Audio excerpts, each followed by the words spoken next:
Okay. Okay. Come on down. You're the next contestant in The Price is Right. The price is wrong, bitch. What's going on, fellas? Ryan, congratulations, Ryan Brown. Francis, you know what Ryan Brown did today? No. So in that big hit random that we sold out, the one that we've been trying to sell out forever, Yep. Ryan Brown hit the 33 Gaudy Lou Gehrig. Oh, that's cool. Yes. Yes, he knocked it out of the park with that. So Ryan, who loves you, baby? Who loves you? He said he's still shaking. Boom, baby. When I saw that name Ryan Brown, I said, that's one of my guys. He probably got that from me. The 10 at 100, I don't think so. They didn't hand it to me, but if it is on the board, I will do it. If it is not on the grid, I cannot. Let me see. What was it? The 10K ceiling does. And we're going to edit it. We're going to make it 15K. You get the 57 mantle. But I'm going to add some stuff to it. I'm adding the LeBron James light refractor set spot. And we're just going to keep rocking. So you'll be into that. I don't see that on the grid, Brian.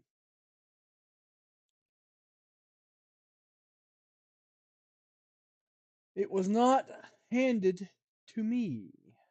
Is that you're For looking me for? to poop on. Oh, it's What are it's you a looking- bonus. It's a bonus. It's not on the grid. Oh. So for me to poop on. Excuse me, Francis. Do you have any gray poupon? Oh. No, and get a job. Like somebody stopped. Like I'm like, man, that shit's expensive. I don't know you. Really that expensive?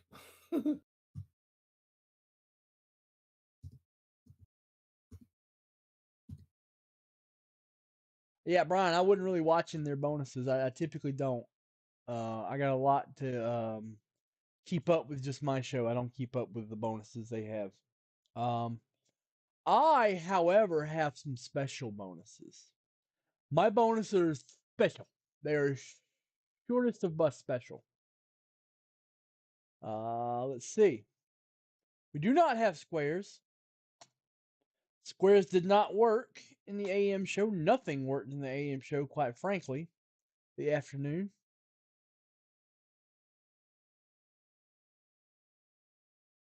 Well, let him know you're angry, Brian.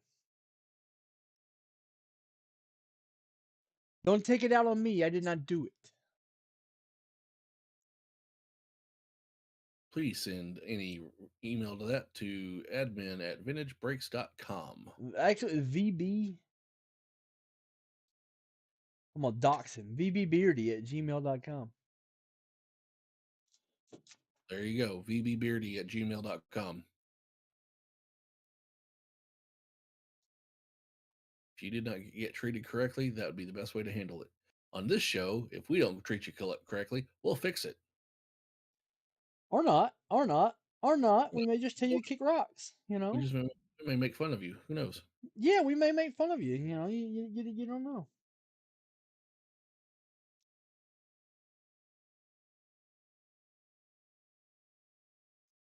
All right. Look at the bounties that we have today, gentlemen and ladies. We have 85 Tops Hockey. That's cool. 21 Bowman Draft Jumbo, 22 Bowman Jumbo. That's a double event bounty. Our Vintage Break South Micro Hit Random with that wonderful. Is that Mel Ott back there? Who's that? That Gaudy back there? That is Rogers Hornsby. Oh, that's Rogers Hornsby. One of the most intimidating men in baseball history. Besides Bob Gibson and Ty Cobb. So yeah, $25 unique participation promo is a staple here at Vintage Break South, and we will continue to do that. So, like, Hornsby could have intimidated Bob Gibson. As weird as that sounds to say, Hornsby could have intimidated Bob Gibson. Hornsby was, as a manager, Mr. Takes No Shit. You didn't mess with Rogers Hornsby. It didn't matter if you were Lou Gehrig reincarnated, he would bench you. Nothing wrong with that. Yeah.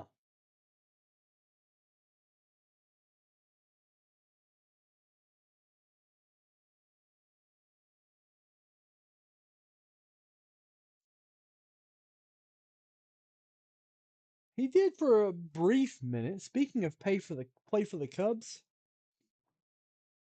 Yes. look at what this guy's cards are doing right now. Kevin Alcantara. Just shooting up, man. Shooting Pretty card. up. Pretty card. It is pretty. It is pretty. I wish though that this Yankee logo was a Cubs logo because it's a purple and it would kind of match. You know, but that's what happens when people get traded. That's the way it works sometimes. I'm I glad sent he's hitting. I sent this card. I bought this card for $30. It's now north of 1,000. Prospecting, baby. Yep. No, he Kevin. actually won the Gehrig Spellman off a free spot.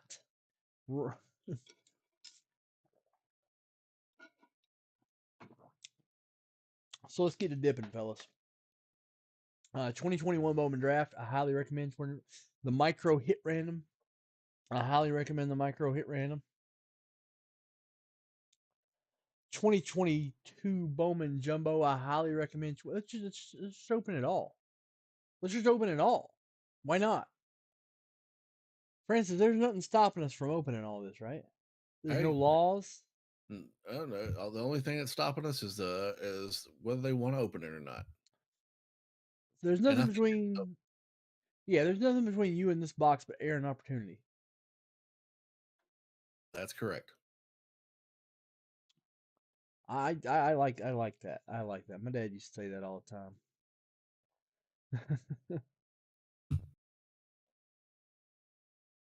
There are 10 spots left in the micro hit random. If we can get that closed, ooh wee son. We can have it. We can have a field day with that.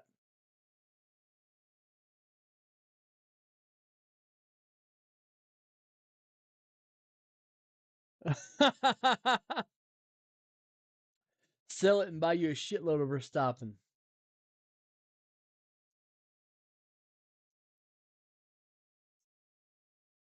May not be a bad idea. Yeah.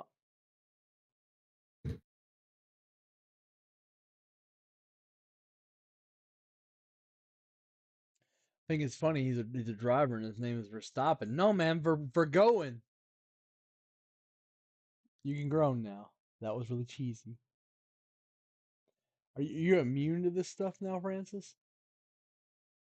Getting there. Getting there. How long you know me? Too long.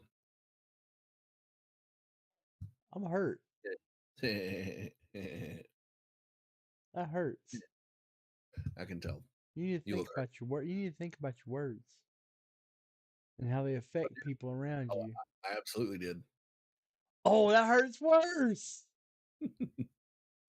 But you know what? What's that? I got Thin Mints. So screw it. It don't matter. Nothing matters when you have Thin Mints. Yep. I got 4 boxes of them in the freezer. Oh, good. J5 had the rule. It says no eating on camera. What do you think about that rule? No, well, I think about that rule. Yeah. I think I don't like it at all. That's a drink. You can drink on camera. You got any vodka in that? Oh no. Mm, Homie doesn't do vodka. yeah. Don't like it. It makes me fight. Oh. Good time to think.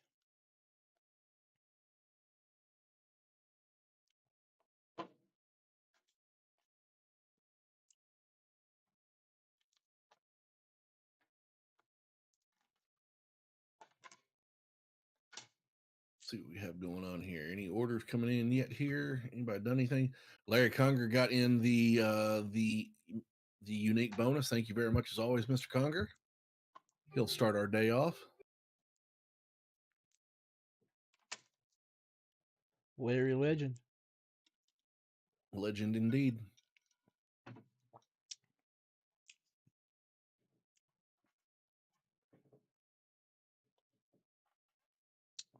Did he get in good or did he get in like, he pussyfooted it? Come on, Larry. I told you he just got into the unique. So I know he pussyfooted it. okay, Don't tiptoe. Dive in. let's calm that down a little bit. I don't want to. I don't want to. I want to be wild. Piece of chocolate.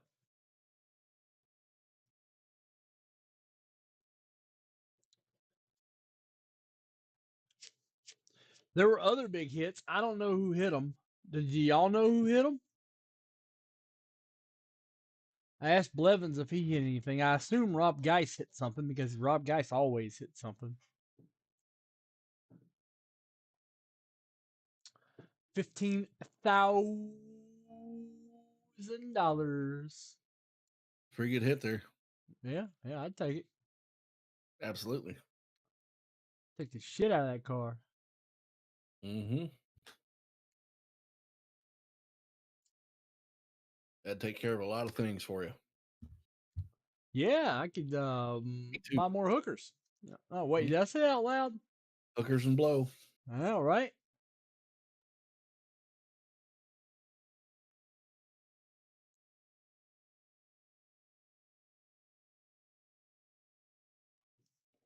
Hookers and blow. Hookers and blow.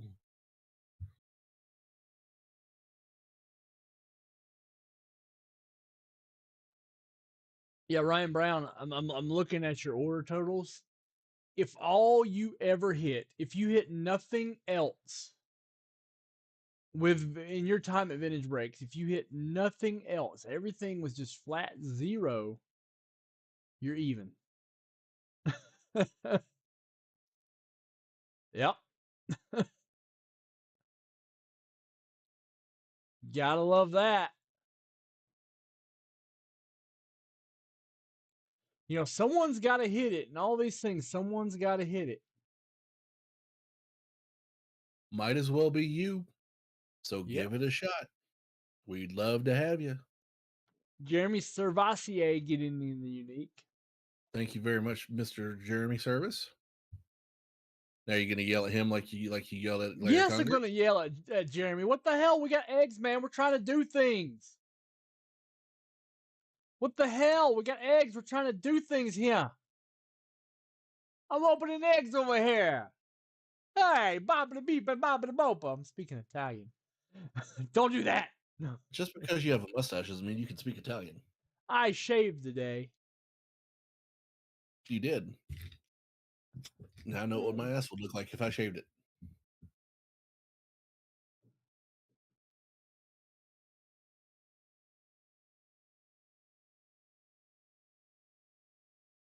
You were just awful today. You were just you're just like take that. There we go. Okay, welcome to VV South. I'm Gilmore. I'm here in the solo show, and this is what.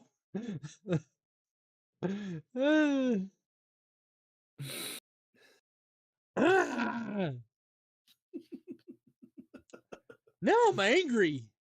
I've been insulted. Twice, and it's not even 10:30 yet.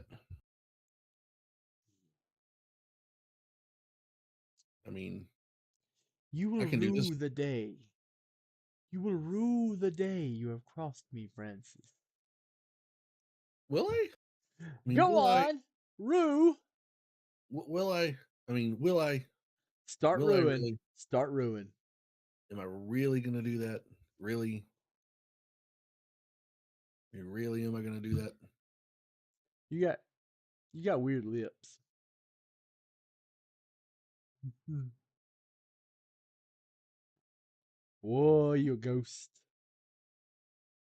I'm invisible. Oh yeah, Jeremy. I'm sorry, man. Jeremy got sack tapped on the hit random. Did he really? Dead body. Mr. Mosaic there. Yep. Yeah. Yeah. Oh, that's kind of Jeremy cool. hit a Joey Bart that's worth about $2. Yikes. Yikes. I don't love it. I know why they're in there. I don't like that they're in there, but I know why they're in there. Yep.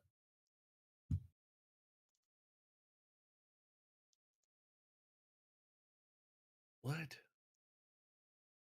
No.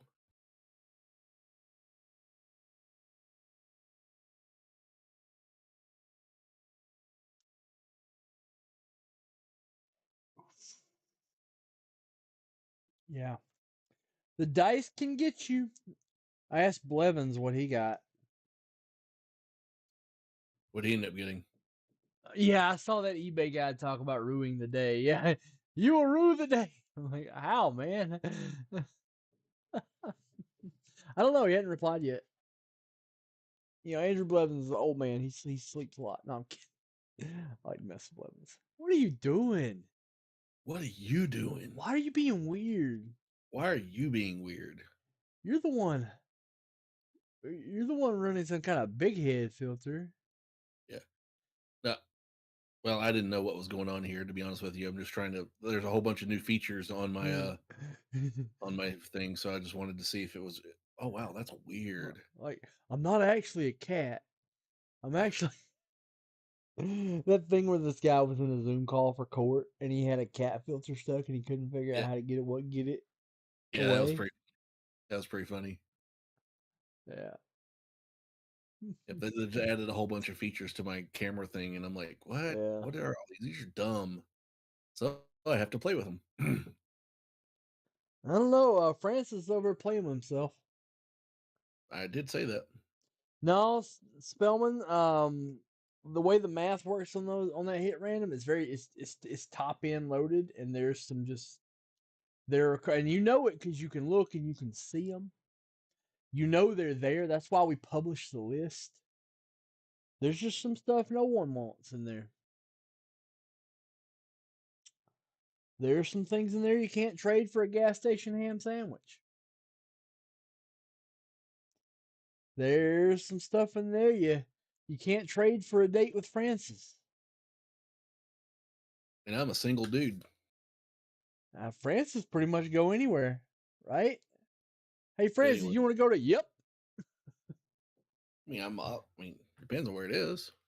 Yeah. So Francis, you know how we were talking about the different loofah colors and what they mean? Yes. I realized something. I looked in my shower, my loofah's black.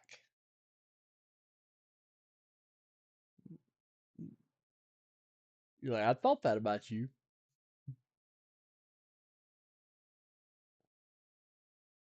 Color me surprised. I, I mean, yeah. He's like, I didn't need that to know. Yep. Yeah, I didn't think that was that big of a shock to anybody. Yep.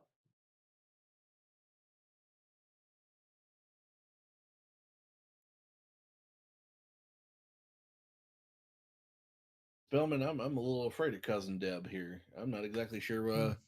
that's something I need to be a part of. I think cousin Deb's like built like a Mack truck. I, How big a girl is she? I'm been on that ride before. Let me see. Spellman. Are you gonna actually look up Deb Spellman? I'm gonna look up his cousin Deb. Yes, I am. Let's see. Friends. Deb. That's not her.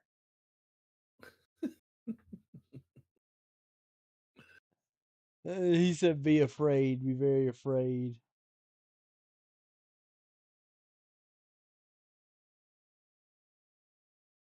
see. Is her last name Verbrooks? Oh, she don't have one. Okay.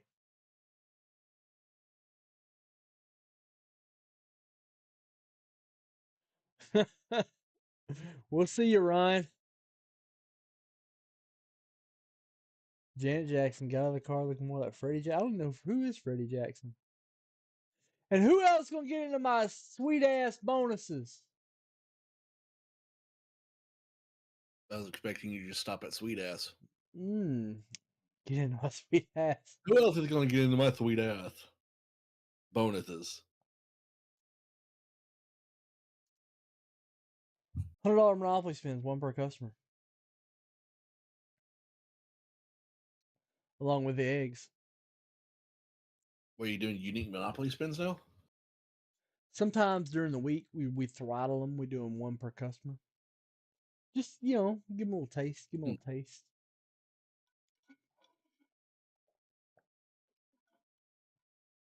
I can't do them full on because then we'll have 1,000 spins every week. Yep, and you would not have enough prizes. Well, I mean, we would. We just give away too much. Yep, especially And, if they keep escalating. yeah. And that's one thing about prizes on the show. Like, one of the things we have to fight is expectations. Like, every time we ramp up bonuses, it comes to a new floor, and everybody starts to expect that level of bonuses. And then we drop them down, and you guys stop responding because you expect the new level, not the old level. Well, that causes a bonus inflation, which is good for you guys, but there's some point where it breaks some math, and we have to reset those expectations. And it causes us to have to eat shit for a couple weeks while we reset those. Don't get me wrong, I'm fine eating shit, but that's what it's what happens. It is indeed what happens. Jeff, that's too much information. Like bowling alley life, Francis. Francis, we should become bowling alley dudes. I can't bowl or shit. Me either. But we don't have to actually bowl. We just be bowling alley dudes. Hey man. Hey man. You can go bowling alley? I don't know. I mean, are there like any like real bowling alleys without it being like a Bolero or a Stars and Strikes or anything like that anymore? Nah, not here. They're not the same as they Mm. used to be, or like they are in the Big Lebowski. You know. Yeah, out in Oklahoma they are. You got to get out in the country. You got to move to the country. Like my hometown, Anniston, Alabama. There's two of them. They There's take one. their bowling seriously there. There's one in Anniston. There's one in Oxford. It's a traditional bowling lane. They've got like two arcade machines, and one of them is the original Street Fighter. It's gooder than hell. I play it all the time when I go down there.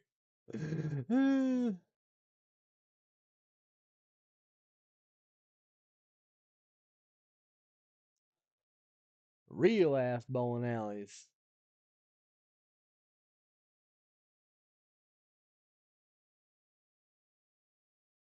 All right. Who else getting in?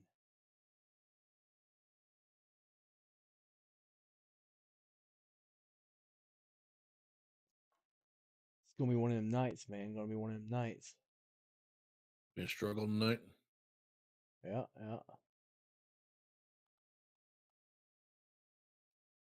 That's all right.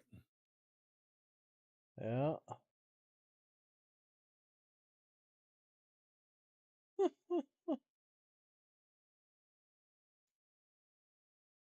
One of my breaker friends over at Filth Bomb, they pulled the 2022 Bowman Draft um, Jackson Holiday Superfractor 101, Oh, and they used the deep fake of a news report to make a news report on them getting arrested for killing the product. It's pretty clever. Like I got hats off to him. It's pretty freaking clever. yep. I imagine that would be one of the things that people say. Well, I'm not buying this anymore. Nah, there's still plenty of good stuff in there. I'm sure there is.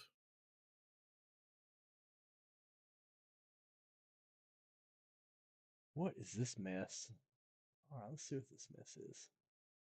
I'm gonna play it for everybody though. What's going on, everybody? It's Chris. Almost got hit by a car. Almost got I hit hope by a everybody's car. having a fantastic Sunday. Oh. I am headed out to Dahlonega. Had to be a big car. I'm going to 148 Chestatee Drive in Dahlonega to the rental unit that I have out there to show it. If you have any questions or interest, This is please Francis come by and at say work. hi. I'm going to be Yep, there from noon that's me at till work, yep. whenever. I was and going Whenever. as many people as I was are going to one of interested my in it. rentals Come that I had. say hi, ask questions, see the out there, so- property. Let me help you out with the rental application process. I'd be glad to do so. I had a whole bunch of people who said they're shoot going me to a come take a message. look at it, Let's and make was a lined time up when we and set can. times I'd be up glad for to them and help you out everything. with And that. not a damn So one anyway, of them showed up. 148 Chestatee Drive in Dahlonega. I'll be there this like, afternoon all from right, noon to cool. whenever. Make me look like a Come by and fool. say hi, and I hope to see you Yeah. there. You guys have a great Sunday, and I'll see you soon. So, first reactions of John Wick 4. Call it the best action movie of the last decade. Really? This is coming from comicbookmovies.com or comicbook.com by Adam Barnhart. Nice. Yeah, the Luca Black 101s were only in hobby, Jeff, and it's Shine that has the bounty out. Well, a lot of people have put bounties out. Shine was the first one to do it.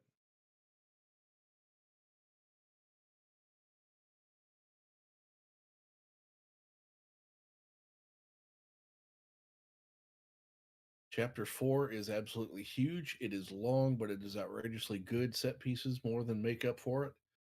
Slick, brutal, and stylish action epic that sees Keanu Reeves push himself further than before, and with moments that will have fans talking. That's what I want to hear.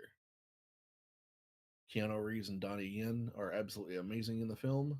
I think you have a retail box, Jeff. They don't come in the retails.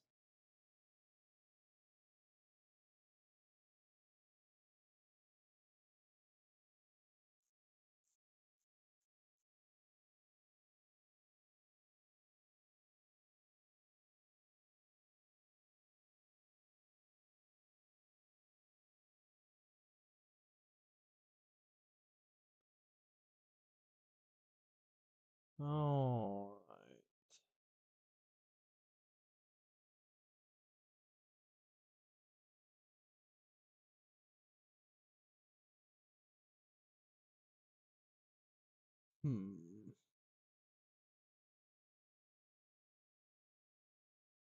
Why am I following Christopher Francis on Instagram? What the hell is wrong with me?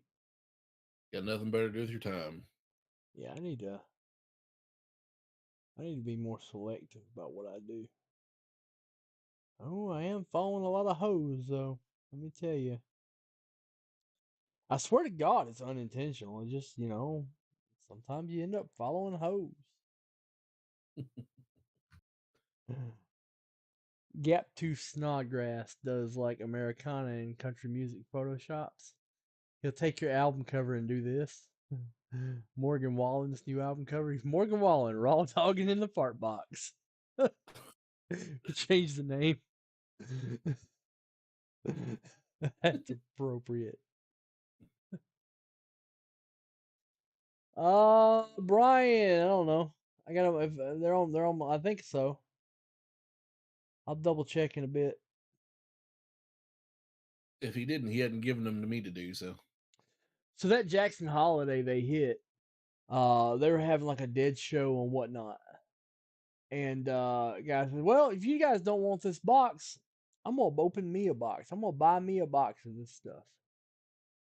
And he opens it, and sure enough, there the freak it is in all its $100,000 glory.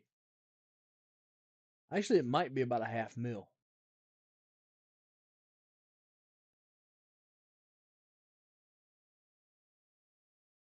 Unreal, man. Unreal.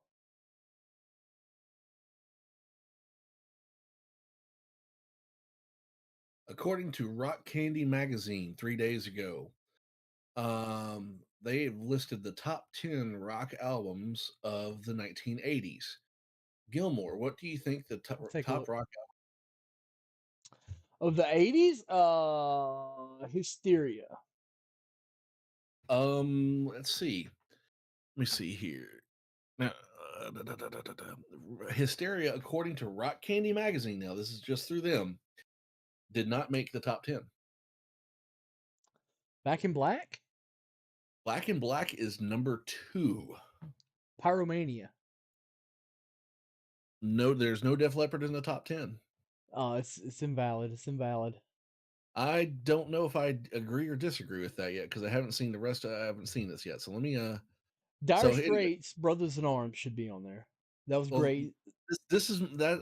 I don't think that's the type of rock that they do. I think Really? they do more of the rock and heavy metal type of stuff. So maybe ZZ, think less pop, think more more rock and harder. ZZ Top's Eliminator. That's still considered pop Man, fuck this. to them. Yeah. This is not like Billboard. This is just they deal more in Appetite for Destruction. Nope. Master of Puppets. Nope. Ride the Lightning. Nope, but I think that one should be on there. Anyway, here's what they have as the best albums of the 1980s. Number 10 is Sammy Hagar, Standing Hampton. Nope. That's one before VOA, which I really like better than Standing Hampton. Number 9 is one of my favorites, Rush, Permanent Waves. Yeah, Brian Smith just said Rush. Yep. 8 is Black Sabbath, Heaven and Hell. And this is the Black Sabbath without Ozzy Osbourne. This is one with Ronnie James Dio.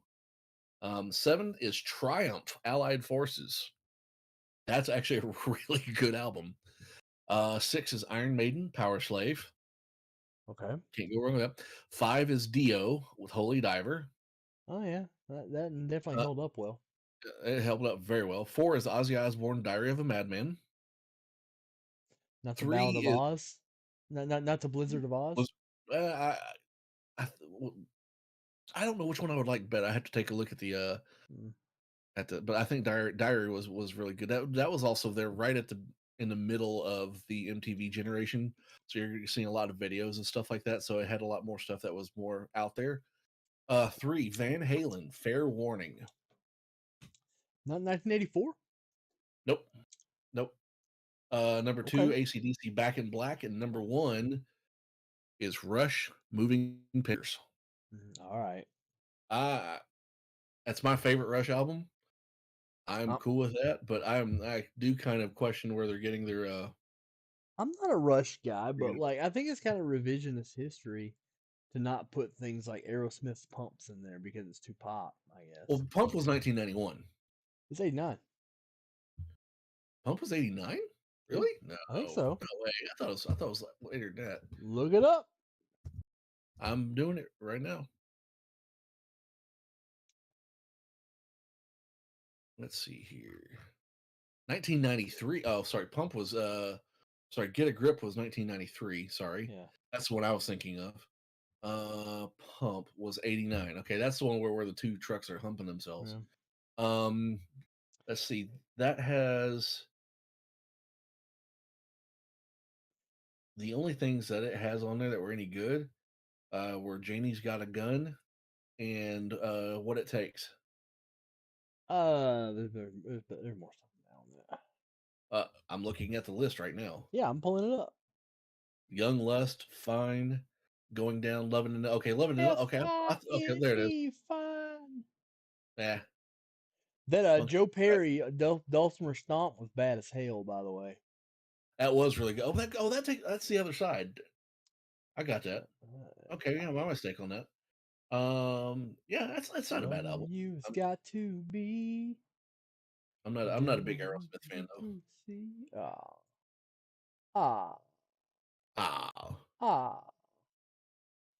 David Bowie's Scary Monsters. I don't think he would ever be called hard rock ever. Yeah. I think he would be new wave and classic rock than anything else. In the era, they would have called him that though. Well, I mean, in that era, no, they're calling hard rock like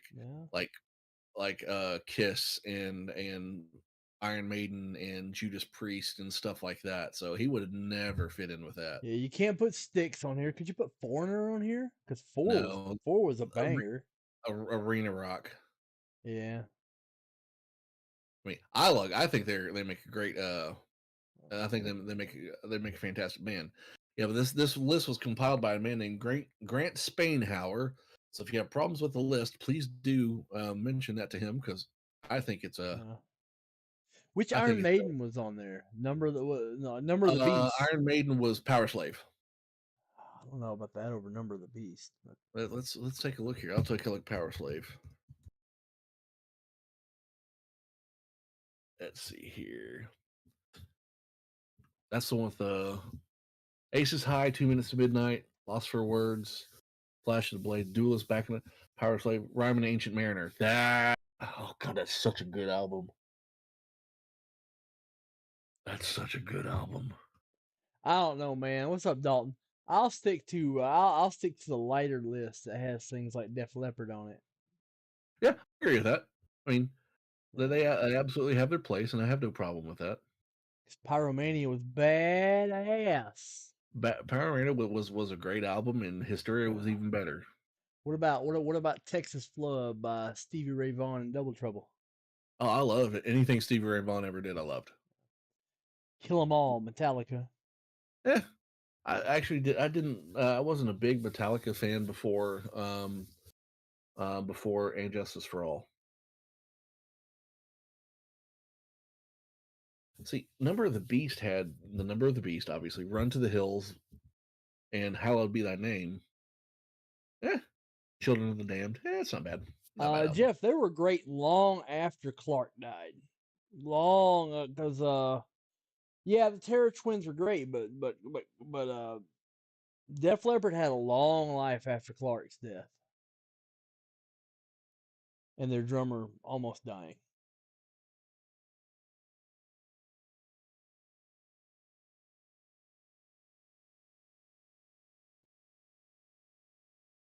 Jethro Tull. I actually like Jethro Tull, and he only did a couple albums in the '80s, and only one was really good. It was Broadsword and the Beast, and I think that's the one that actually won Best Metal Record in '86.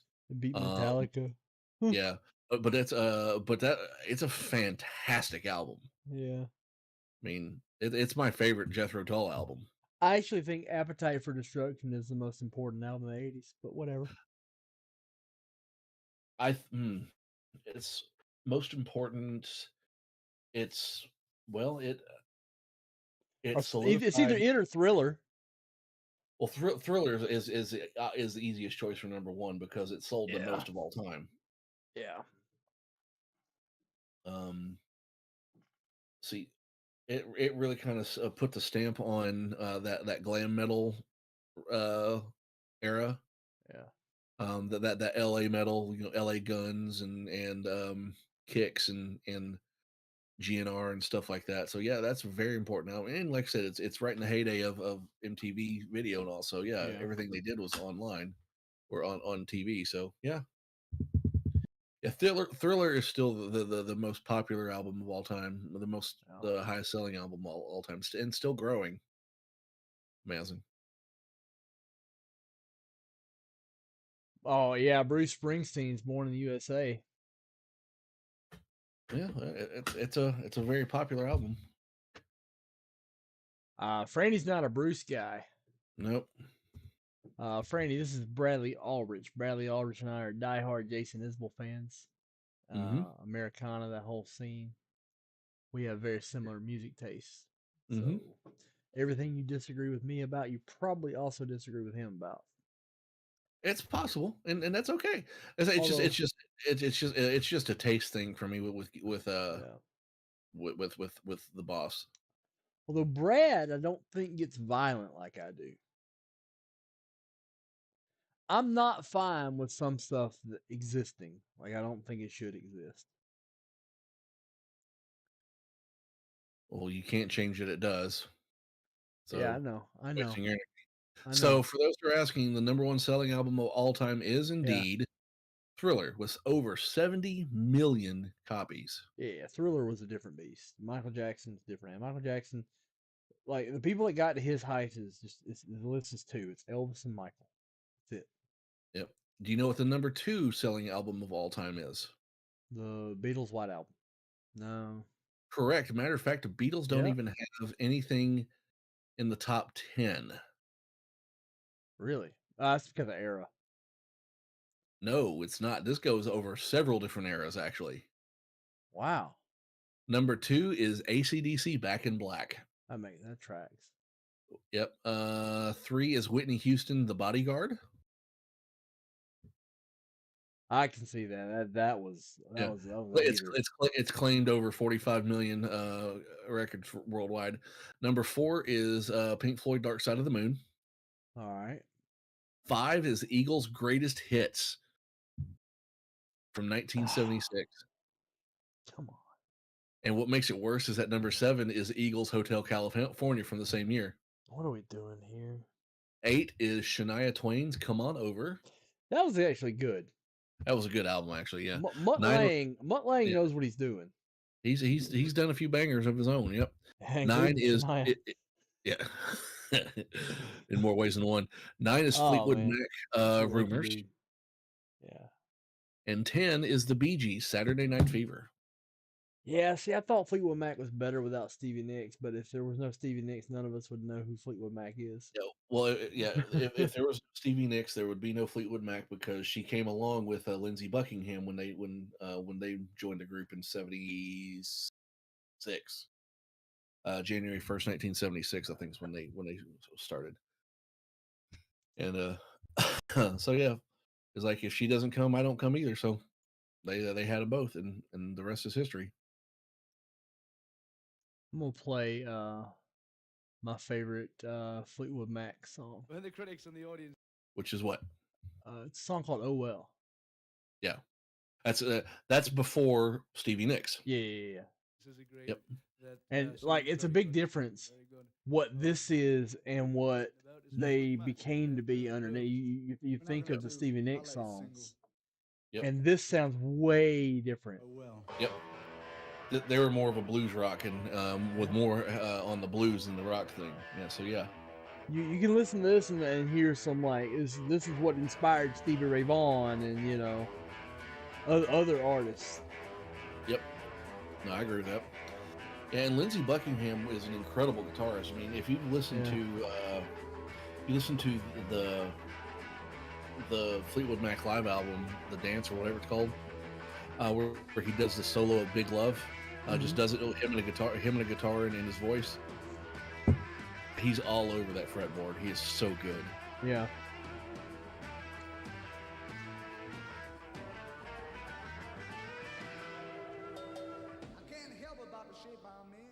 Sing, I ain't pretty and my legs are thin. But don't ask me what I think of you. I might not give That's such a great. And I know that's one that Jason Isbell's covered multiple times. Oh yeah. I've actually heard him cover it. Yeah. You can hear some Albert King in this too. Oh yeah. Well, if you hear anything Stevie Ray Vaughan, you're going to hear Albert King. Yeah, you are. There's no two ways about it. He ripped off Albert King and made Albert King look less than Albert King. Like Dave Grohl ripped off disco. Yep. Yeah, the Gap Band. The that's the Gap Band. Yeah. Dave Grohl has admitted. Yeah. He said he met the guy at a party and said, "Hey man, I've been ripping you off for years." And he goes, "I know." I keep getting the royalty checks. No, he probably didn't get any. It wasn't set up that way back then. Yep. My other most important albums of the 80s list, aside from what y'all have already mentioned, The Joshua Tree, which is a very good album. 1999 by Prince. I'm okay with that one. What brand hit? Straight Outta Compton. Yes, important album. Very important album. What was the Prince album on there? 1999. Got it. Yeah. The other rap album I would say that is a very important album of the 80s is De La Soul's 3 Feet High and Rising. Rap or hip hop? That's kind of rap. Yeah.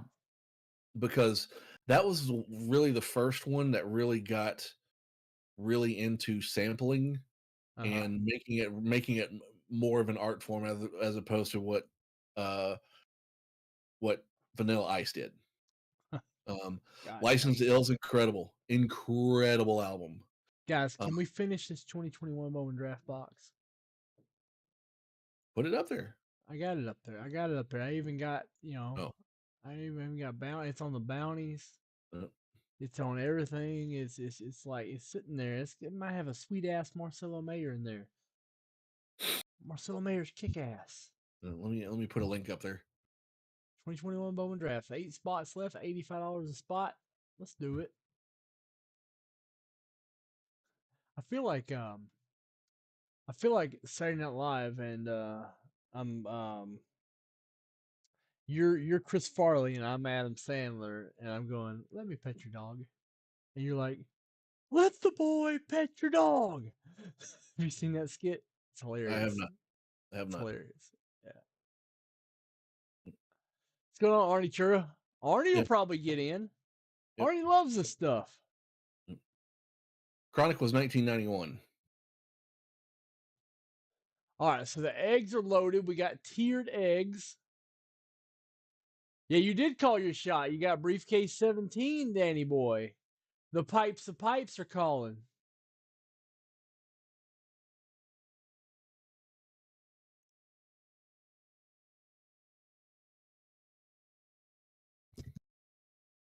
There we go. Let's get rolling. It is time to go. I like talking about music with you guys, but at some point we gotta be like, hey, we ain't selling shit. Well, Dennis Morgan has decided to help you out with that. Not only did he get into the unique, he did get one of the Bowman Draft Jumbo spots, so we have 7 left on it. Nice. 7 left. DM slid up into our DMs and he got in. Can we get a link, Mr. Francis? I've already put it up there. Okay. I'll put it up there again.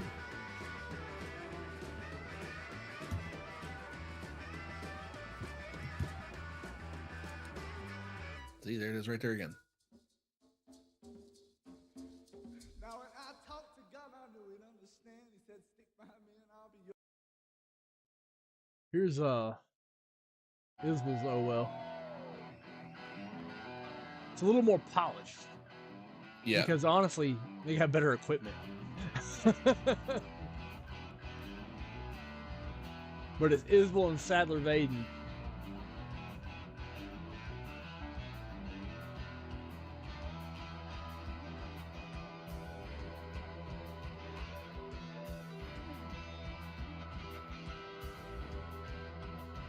Go.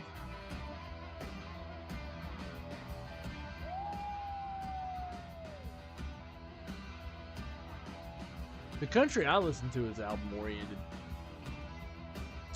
I think that's one of the problems with country music. They don't treat albums like art. They never have. Some have. I like the ones that have. Not as a whole. I mean, the whole thing was based on the jukebox. Garth did. I mean, but all his stuff was single based. Garth tried to build themes. No, Garth tried to build themes with his albums. You can hear it. You can definitely hear themes in his albums. You mean that Chris Gaines album? That was definitely themed. That was not his fault. That was a soundtrack for a movie, and they decided to release the soundtrack before the movie. Yep. And by the way, you can't tell me those vocals weren't absolute freaking fire.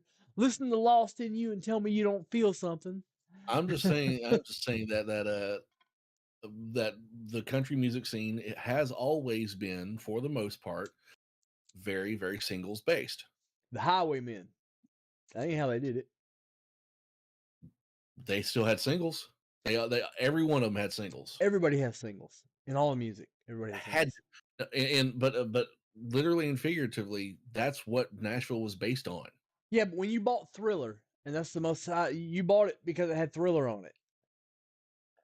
Like, I never bought well, I'm just saying, like, I'm a little too young to have bought Thriller, Agreed.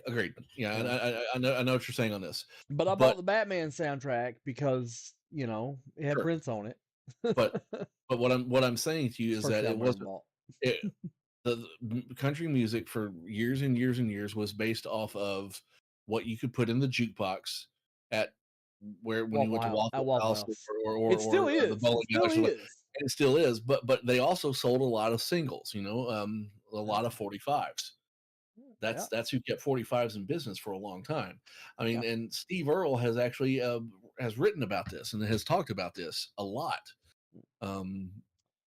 If Yeah, but you there if are you, exceptions, and like the of course, there's Highwaymen were exceptions a to huge everything. exception Well, to this. but here's the thing: they were allowed to be because they already had been established as country Correct. music artists for a long time, so they didn't Correct. necessarily have to have them. Doolittle Pixies, by the way, is a great album. You're 100% right, Dennis. That's a fantastic album. Surfer Rose I like even better. But for Dolly Parton, when she originally came out, she was not an album artist. She was a singles artist. Because she didn't have the creative control that you needed to do that At the time, no, at that but time. correct. But if you guys actually take the time and watch the Sonic Highways series that Foo Fighters did in 2012 or 2013, 2014 maybe, their thing on Nashville has they talk to they talk to Carrie Underwood, they talk to Steve Earle, they talk to Dolly Parton, they talk to Emmylou Harris, and all of them kind of they talk to Dan Auerbach from the Black Keys, who lives in Nashville, and all of them say the same thing. It's all about that single. It's all about how making music an industry. You know. Yeah, Nashville sucks, but like there are a lot of stars that have been able to break out from it. I'm probably going to catch some hate for saying this, but one of the guys to break out from it was Toby Keith. Toby Keith got so big to where, and then don't get me wrong, I still hate like 90% of Toby Keith.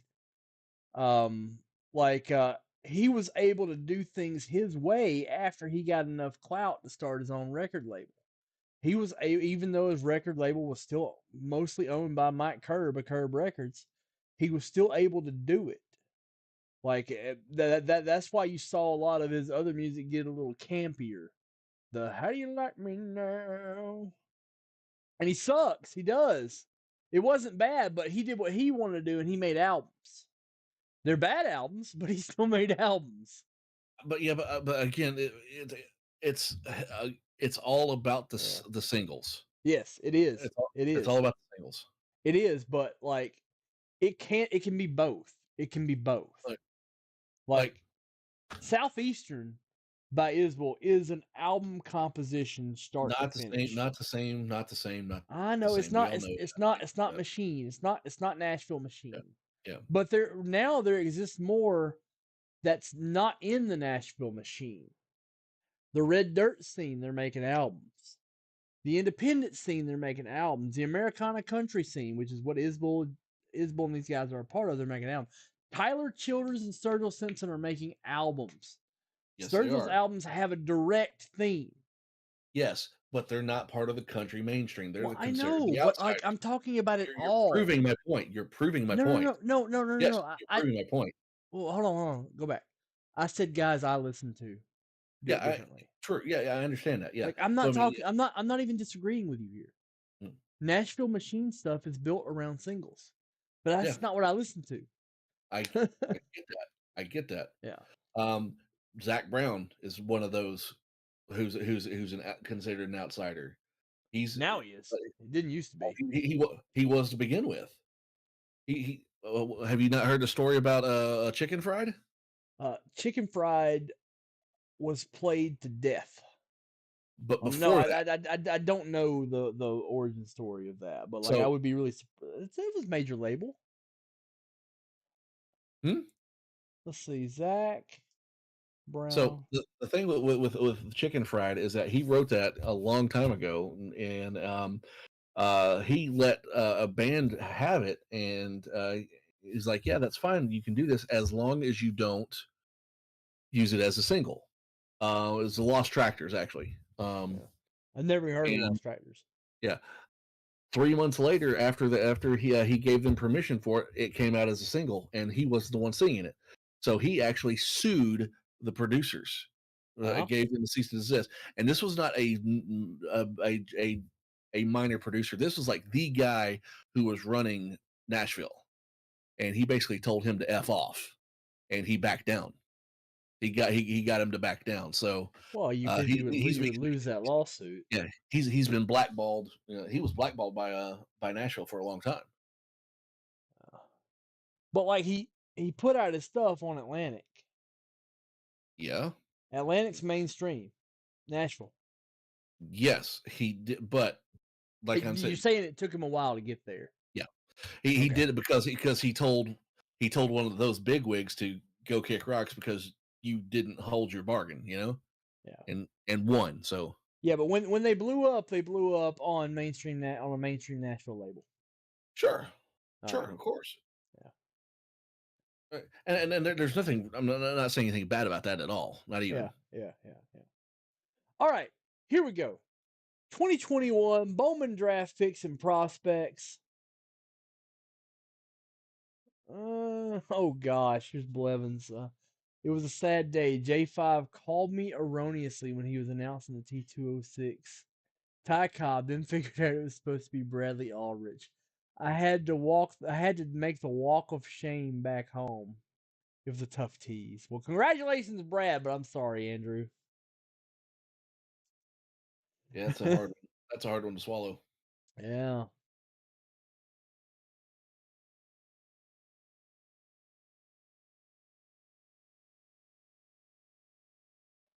Let's see.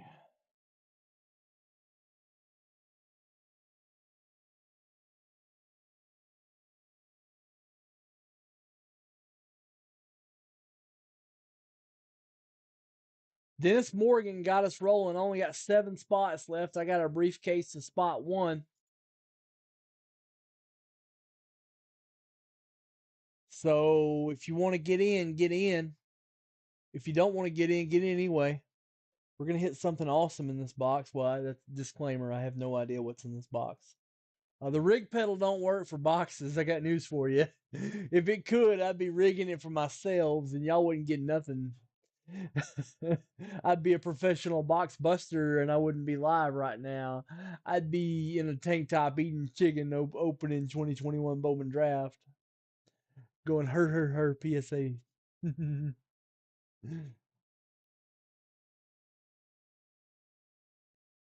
I mean, that's what I would do. What would you do? With what? If you had a rig pedal for hobby boxes. If you could rig hobby boxes to have big hits in them.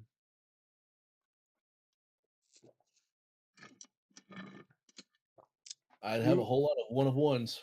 We'd be different kind of breakers now, wouldn't we? Yep, I would have a whole lot of one of ones. That's for certain. Chicken. All right, fellas. It's time to get in. It's time to go. It's time to go. Let's see. What can I do here? All right. I got a card. I didn't want to do this, but I'm going to do it. Let me get this picture that Johnny texted me. Let me get it over. Like you guys are forcing my hand on this. Damn it. I have a beautiful 1957 Hank Aaron that honestly should be in a slab. The fact that it is not in a slab is an affront and shows that maybe we don't know what the hell we're doing. Pretty criminal there, sir.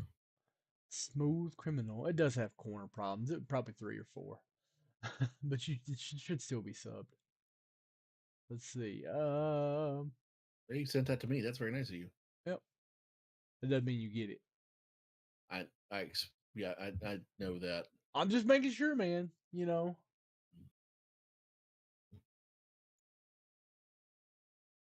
All right, here we go. I would slab it and take that money. I would keep it. Love it. It's a good card. Well, I'd sell it to you then because Let's see. It's not that bad. It's about $150. About 150.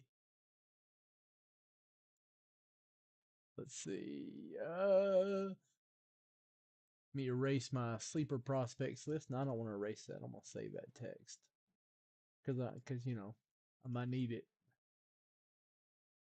There we go. Let's do a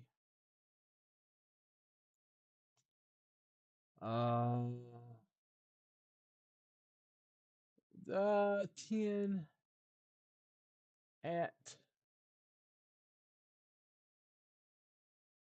200. No, it might not close. 50, 10,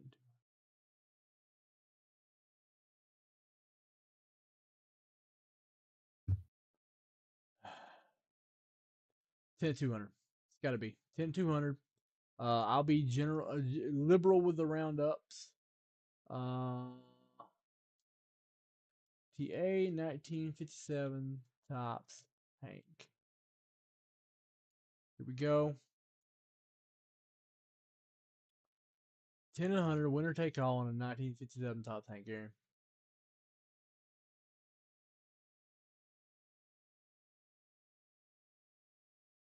Pretty good way to start that. I mean, uh, Daniel, you knew what every single card was before you got in, buddy. I'm sorry. Like the lists are published. The lists are published. Like if you don't want in, don't get in. Like you take your shot. You take your shot. Like I can't really. I would hear you. Yes, Brad's also a lawyer. I would hear you if we didn't publish a list. So like honestly, I it's kind of invalid. And let's move on. Congratulate those that gambled and hit. But if you gambled and lost, you gambled and lost. That's sorry.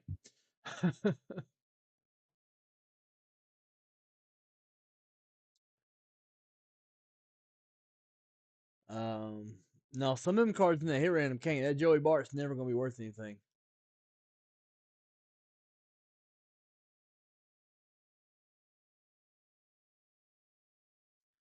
All right, fellas, what we doing? 10-200 winner take all with that 57 top Hank Aaron. It's good to go. We got it. And yeah.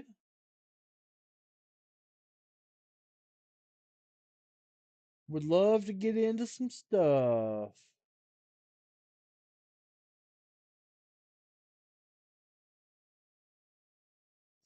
Did Rob Geis hit anything in the hit random?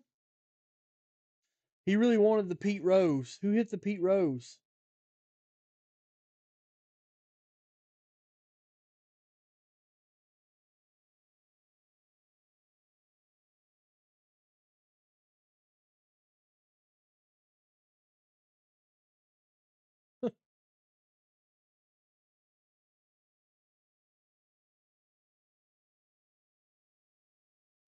Who hit the Pete?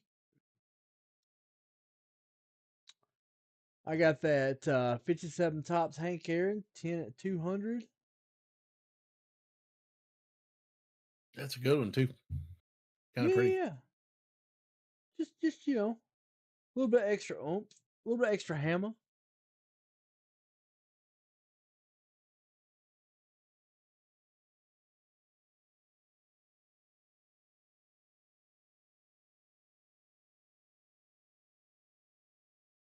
Comes highly recommended by Travel Advisor and Zagat. What the Hank Aaron is Zagat rated? I don't know, man. I'm just saying shit. Yep. Zagat rated top quality Hank Aaron there. I'll tell you what, I'm a Michelin star breaker.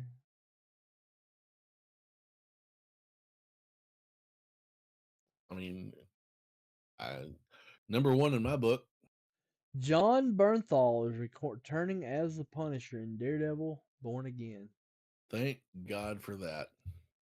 He was probably the best of the new Marvel characters. The best actor in a role, right? Didn't he make such a huge difference with that role, Frank Castle? I mean, look who did Punisher before him? Thomas Jane, and I think it was John Travolta, if I remember right. Oh God, Did let's not. Punisher before him? So yeah, I think of all the ones that make the most sense, like there's really two.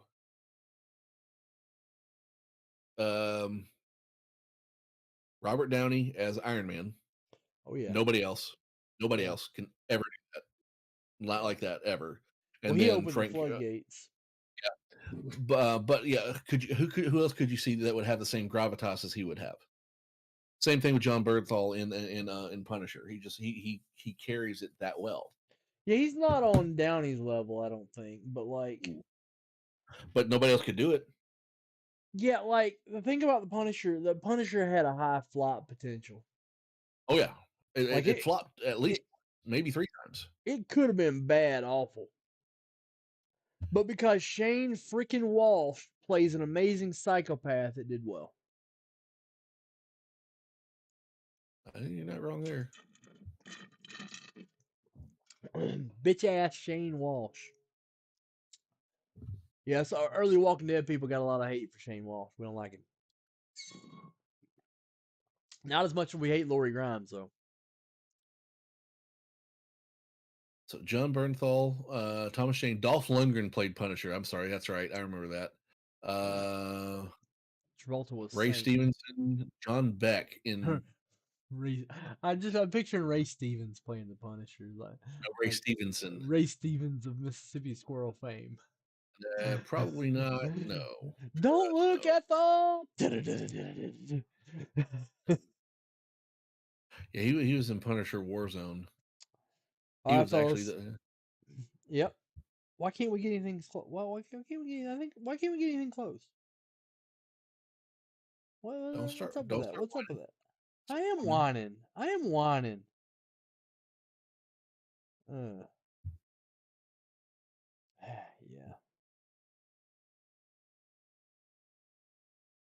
I am whining. I'm super butthurt right now.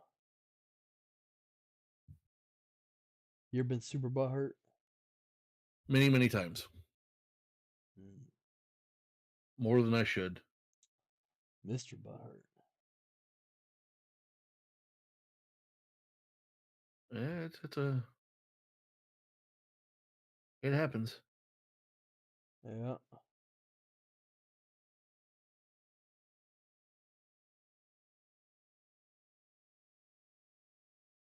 Let's see.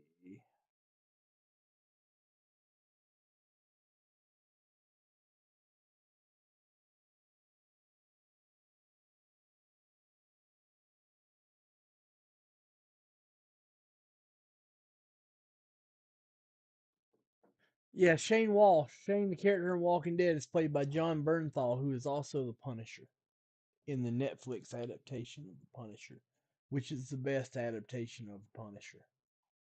Hands down, because they were allowed to do things that nobody else would allow them to do, Yeah. and it takes longer to actually develop that story. Bradley Aldrich, you interested in anything? What you looking at, Brad? Can I interest you guys in a little bit of extra credit? Reach out to me, hit me up. I got extra credit. You guys know how to get a hold of me on the download. You've never heard of the Punisher? Yeah, you have. He was big in the old Spider-Man books. Yeah, he was very much the anti-hero there.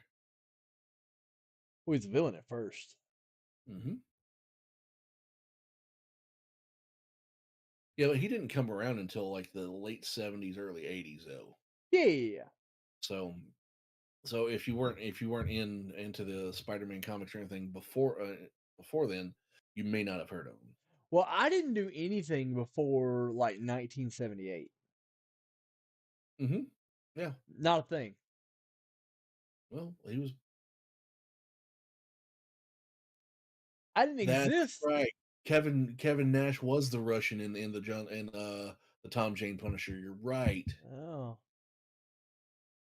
See, Spellman, I remember that too. Electric Company had the little Spider-Man skits on them all the time. With a Stan Lee doing the narrating, and it had the little bubbles that would pop up with the little thought bubbles and everything. I remember that. I remember watching that in second grade, first grade. I do remember that.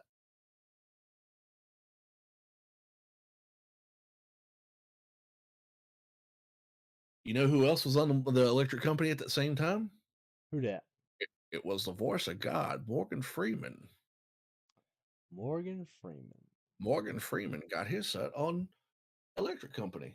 You sounded like Sean Connery trying to sound like Morgan Freeman there. Isn't it funny? Yes. Yes, Sean. Yes. Yes. Yes. Bond. James Bond. James Bonded and insured. I have to hear some Morgan Freeman so I can actually remember what he sounds like. If I say James Bond, what actor pops in your head? Oh, Sean Connery, instantly. Yeah. Mm. Yeah. Yeah, instantly, yes. Kind of embarrassed. Not mine. Pierce Brosnan. Well, he was a great Bond. He really was. Yeah. He was a fantastic Bond. Yeah, I didn't really see a lot of the Sean Connery, you know. And again, I'm not ancient. Well, I didn't see them at the because he wasn't Bond when I was alive. I think he did one Bond movie as Bond before he gave it over to Lazenby and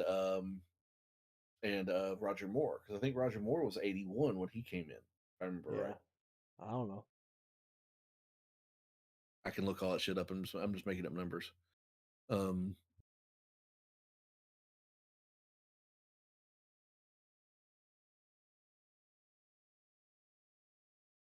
See if I can hear some.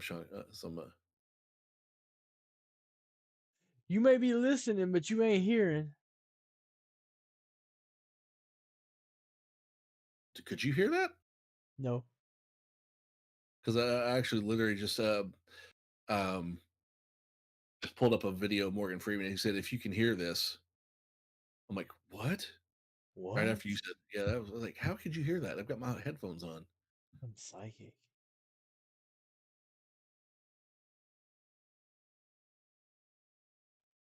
Somebody posting in Discord?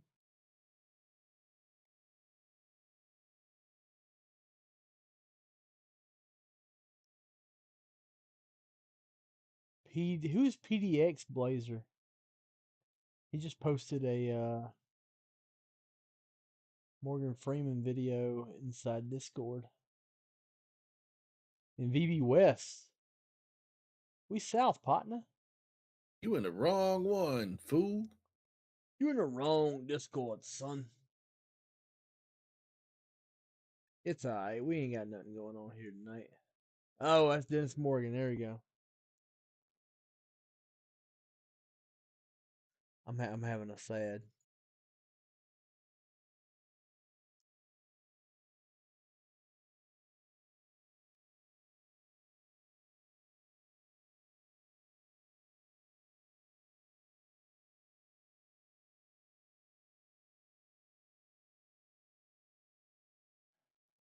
Here we go. Guys, there are only 3 people in the unique, and we ain't gonna go all night. I can tell you that right now. I gotta go to Alabama in the morning, so you know. I can't be driving like some zombie out to Alabama. Perfect selfie. That's what we called him.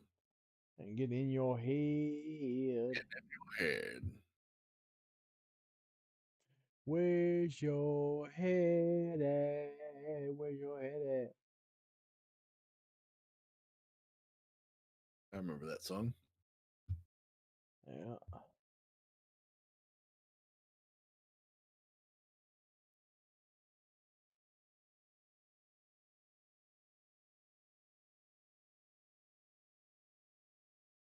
Let's see.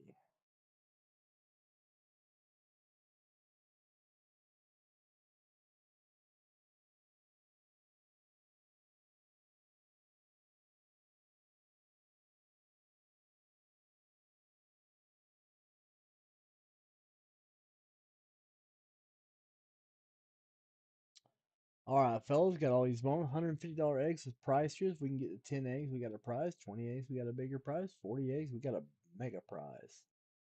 Mega prize. And they 150. Tell you what I'm gonna do for the next 30 minutes. Eggs are BOGO'd.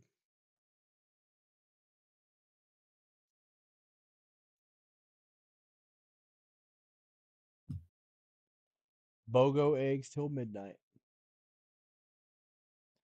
I'm serious. I'm serious. As a heart, I ain't. Well, Speaking of, Daniel, Monopoly sets are not in. Set spots are not in yet because they're at $100 each. no, he's talking about the data entry. No, I haven't put those in yet. They'll be in Thursday, Daniel. I had stuff to do today.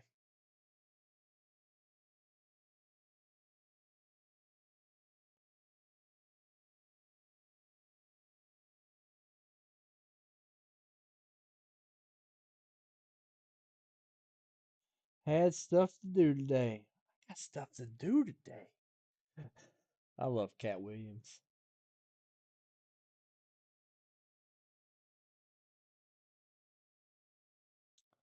All right, ladies and gents.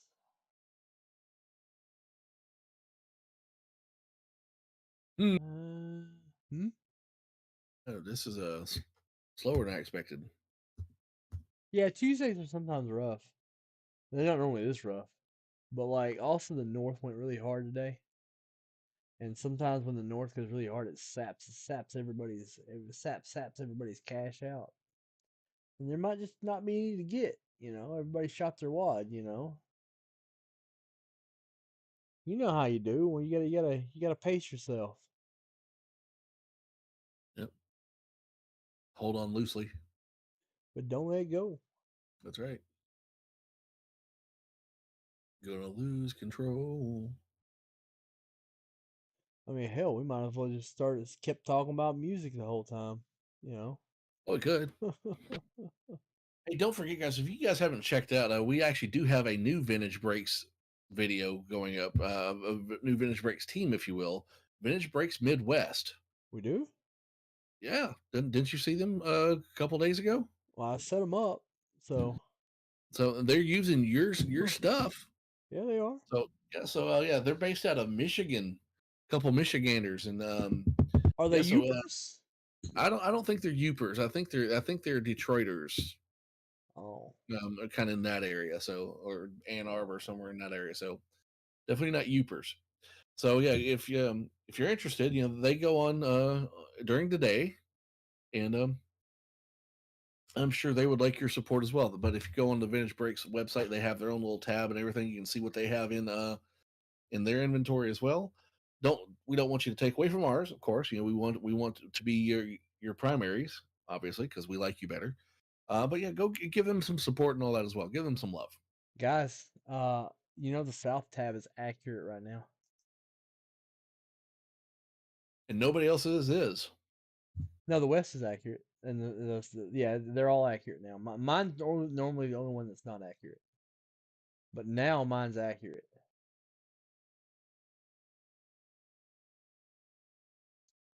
So you can go to VB South, and you know I have it. What's going on, Jeff or Bennett? If it's there, he has it. Bennett, how'd you do in the hit random? If you want to talk about it, How you living? a lot of people don't want to talk about it. How are you living? Yeah. Get busy living or get busy dying? Bennett Page, how you doing? How you doing? It is really early for a lot of people. But they will find people that's right in their sweet spot time wise. And it'll work. Pretty ridiculous. Yeah, I'm sorry, man.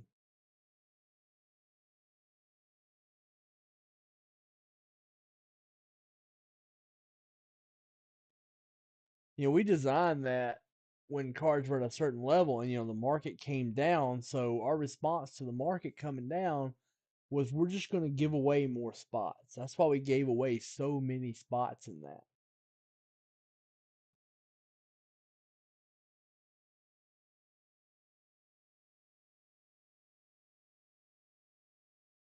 Well, there wasn't that many spots left in it, Jeff. There were like 9 spots left.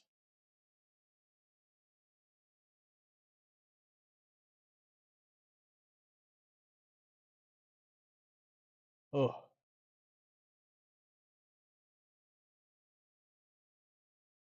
Yep. Risky, risky, risky.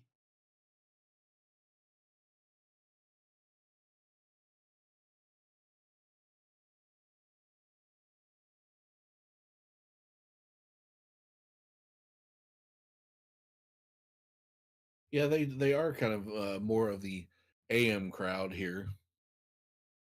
Yeah.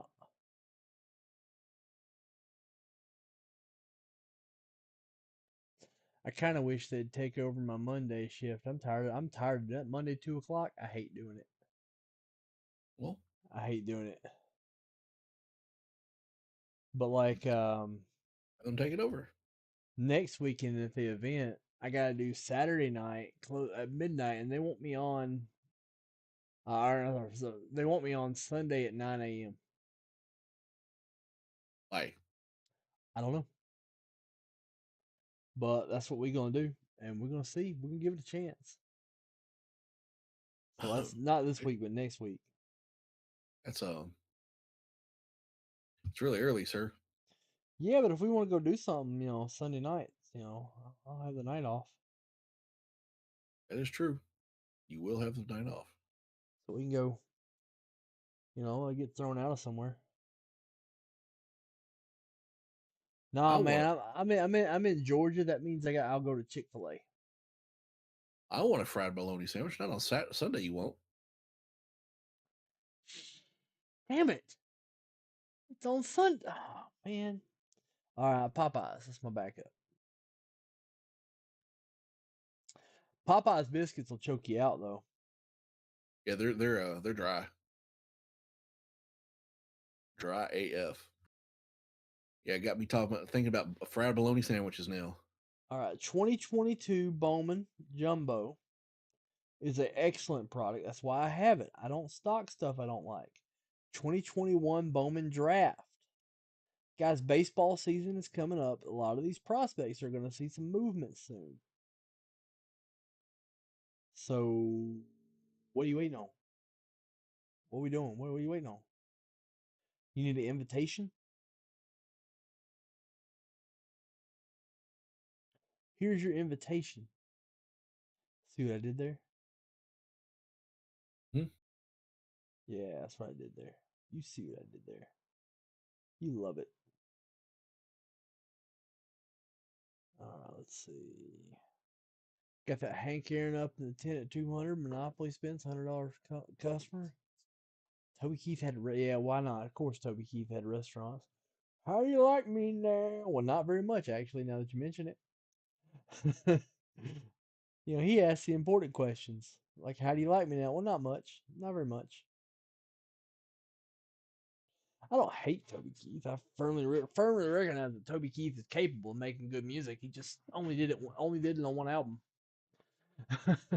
and it was his Nashville Machine album that was good, which is hilarious. Sometimes it bees like that. Who's That Man's a fantastic country song. Trace Atkins did the same thing. Got a little creative freedom, and we found out, oh, this man's terrible.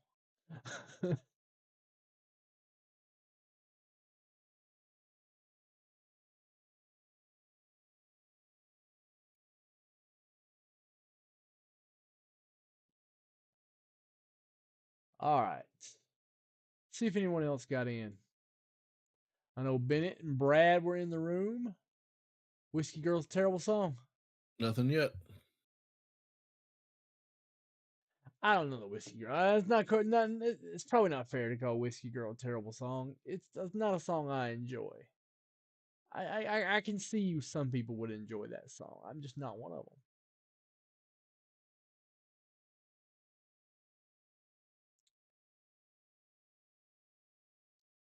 I can see, a man coming home to his wife and, thinking that song's about her, and you being happier than hell about that fact. I can see that. But I don't find anything in his other song. Who's Your Daddy? How You Like Me Now? Is like the problem with those songs is you came up with the title before you came up with the lyrics. You did it backwards. I want to write a song called Who's Your Daddy? All right, let's write a song called Who's Your Daddy? Let's write a song called Honky Tonk Badonkadong. If they wrote it as a joke, by the way. Mm-hmm. Still got a lot of play. Yeah, but it's a joke. Made some money. It definitely made money. It definitely made money. Hey, if you can write a joke and have it make money, would you not do it? Jamie Johnson is one of the writers of that song. Oh, Jamie freaking Johnson. Yeah, he Dylan is. Stewart got into my unique, thereby doubling the sales for tonight. Thereby doubling tonight. Thank you, Dylan Stewart. We appreciate you.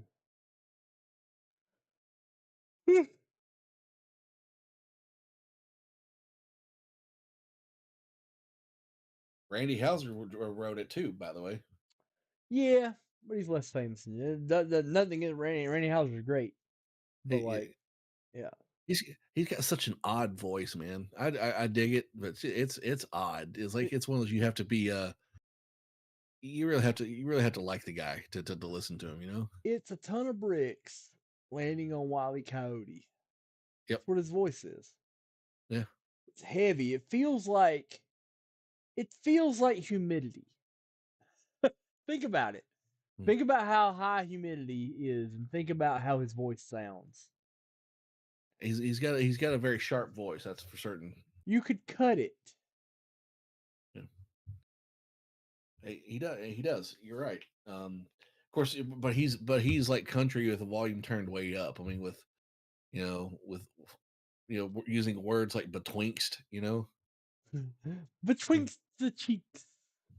What word did he use betwixt in? And how country feels.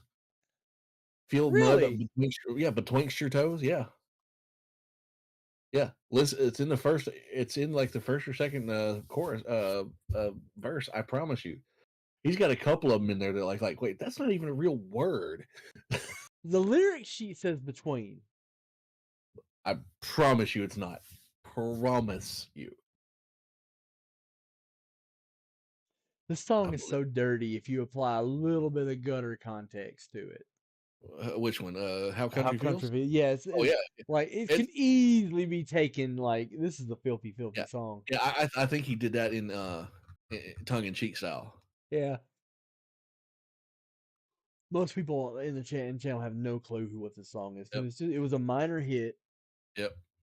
By an artist that nobody in this channel has heard of unless they just listen to country.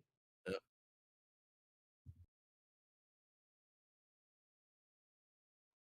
The Chronicles of Gilmore's Chicken Legs Glued to a Tree. You spelled chicken wrong.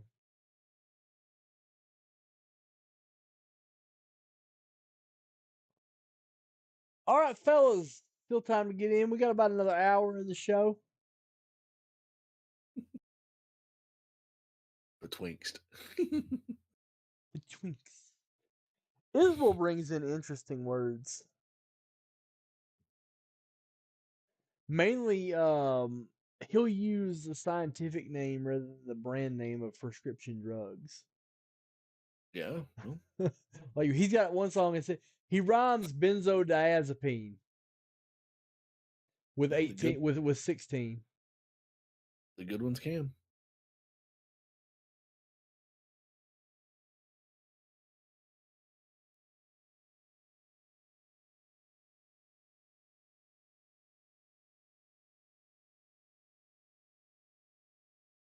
All right. What are we getting into, boys? What time you head out to Alabama tomorrow? I'll get up around 9. Get out. I get about 6 hours of sleep.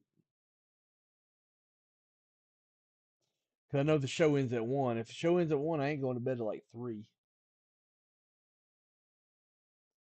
Then about 4 o'clock in Alabama, I'll start heading home.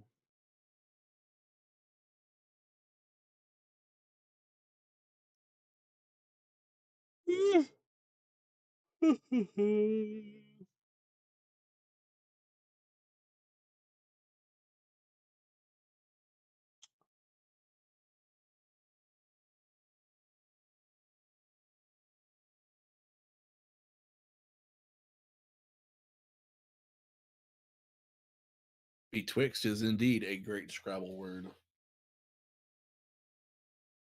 Huh.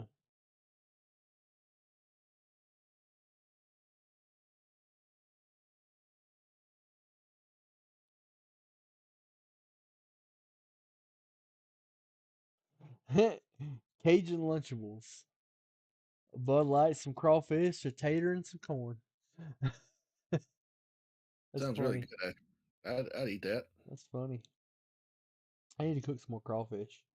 Yes, you do. I'm ready for some deep fried crawfish. I need a po' boy. That's what I need. You think people wouldn't come out here though? Uh, Probably not. Seems like that's becoming less and less.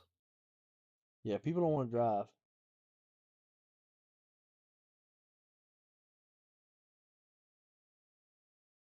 Pick up that Lunchable to 7-Eleven. Absolutely. Yeah, half pound of crawfish and potatoes, some corn, Bud Light. I'd call that a lunch.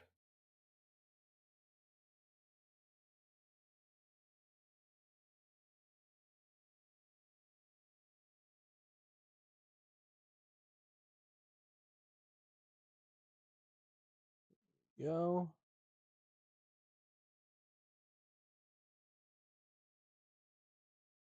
All right. Oh, thank heaven for 7-Eleven. 2021 Bowman Draft. I think people just don't like the products I have. I think I don't know why people are sleeping on 2021 Bowman Draft. It is freaking excellent. Let's see who's in 2021 Bowman Draft.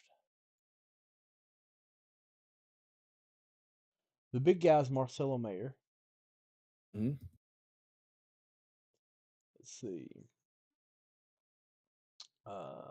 Check the autograph checklist. Autograph checklist. Why do they make it so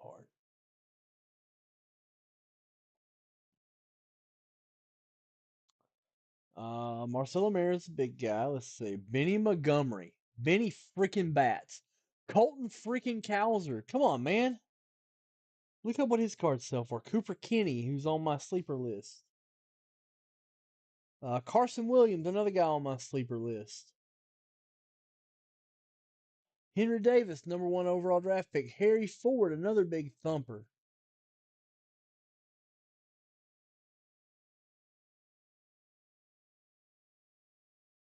Jackson Jobe. Jordan freaking Lawler's in there.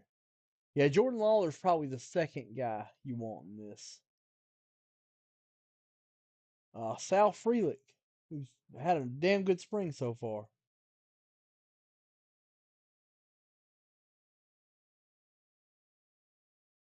Lots of good stuff in this.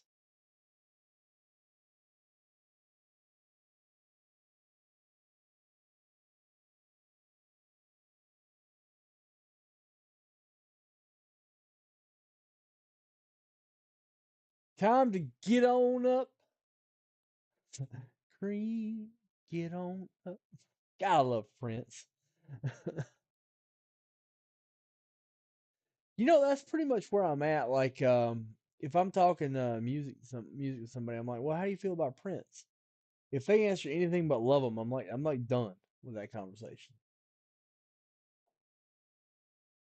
I'm Can done. see that. Yeah. If you don't like Prince, I don't need to be talking to you about this subject.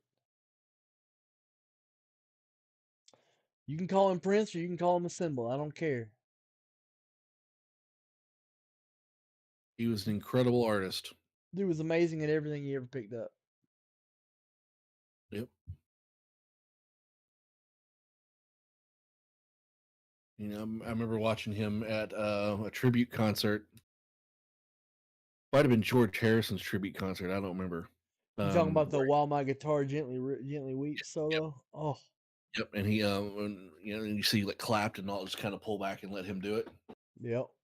Legendary. If you can get clapped and take a step back, you done something. Yep.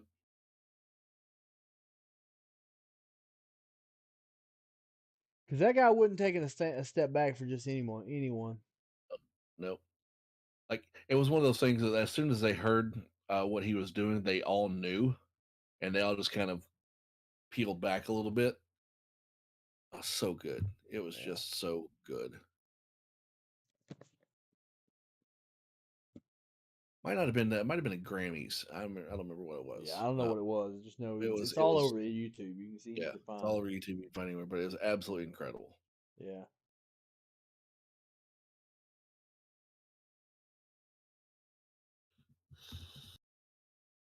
"2021 Bowman Draft Jumbo", 2022 Bowman Bowman Jumbo. Both great products. Both with good stuff in it.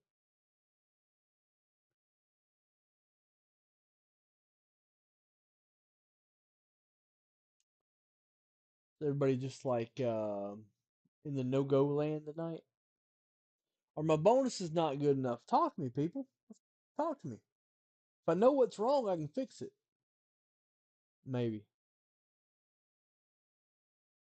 Maybe.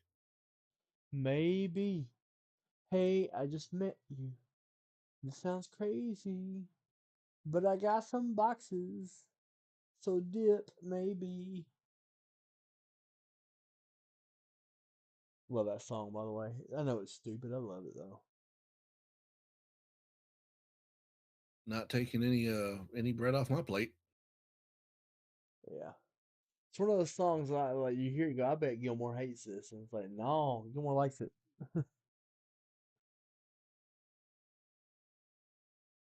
Now Gilmore can make some sense every now and then. I'm fine with stuff. It really with anything existing. It just depends on what label you want to put it on. Like if you want to put like a label, a Florida Georgia Line song out there and call it the best country song on the charts right now, I have a problem with that because it's not. But if it just existed and wasn't taking that spot, I wouldn't care. Billie Eilish, Carly Rae Jepsen, and Miley Cyrus should form a pop group called Billy Ray Cyrus. And they would smoke. I kind of think so too. I think it would be absolutely smoking if they did that. Well, Carly Rae Jepsen is the least talented of those three. Correct. But she's got a good voice. She does. And her voice would blend pretty well with both of them. Yeah, she's easy on the eyes too. Well, yeah. Well, I mean, and then you have the other end of the spectrum who with Miley Cyrus, who is just stupid talented. Yeah, she's really talented.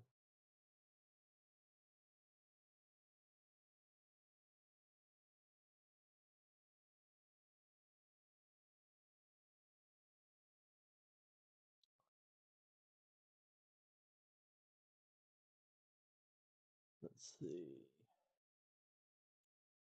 I don't think we'd know who Carly Rae Jepsen is without like viral videos. That's the only reason that song got any play is because people Without started like YouTube? remaking it. Yeah. Oh, I do not disagree with that.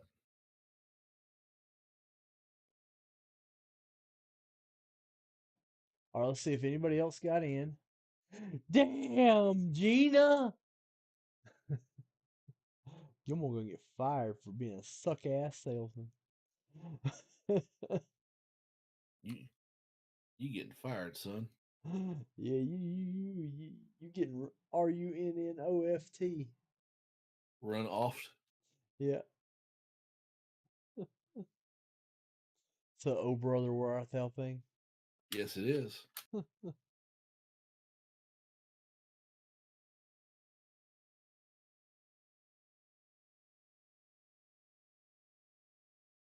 see.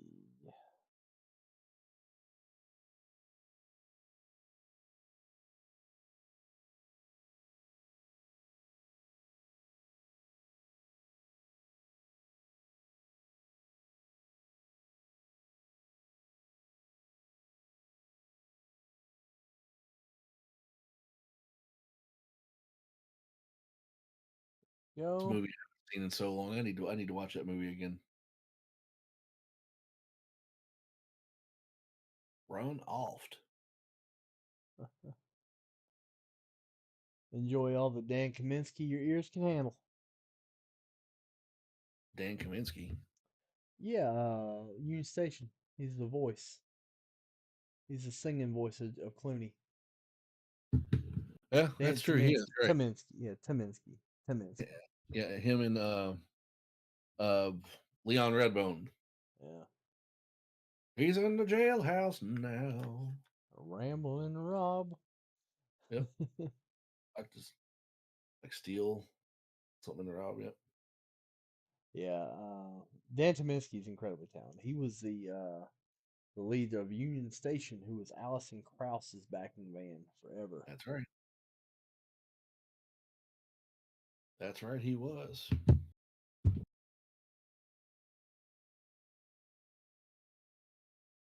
Alison Krauss, great musician. Frankie, do you think John Morant comes back from this? I want him to. I definitely do. I want him to. But I want him. I mean, the thing is with him, the slightest bit of insincerity, and he's done. Yeah. Yeah. I mean, if he's going to do a mea culpa, he better fucking believe it himself. Otherwise, people are going to send him out on a rail. I just remember what happened to Gilbert Arenas.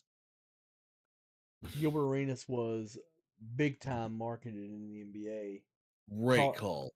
Called a gun charge, and then all of a sudden they're not marketing. He's still there and he's still good, but they're not highlighting or marketing him in any way. It killed his career from a fame and a marketing standpoint, not really a basketball standpoint. Yeah, I agree with that.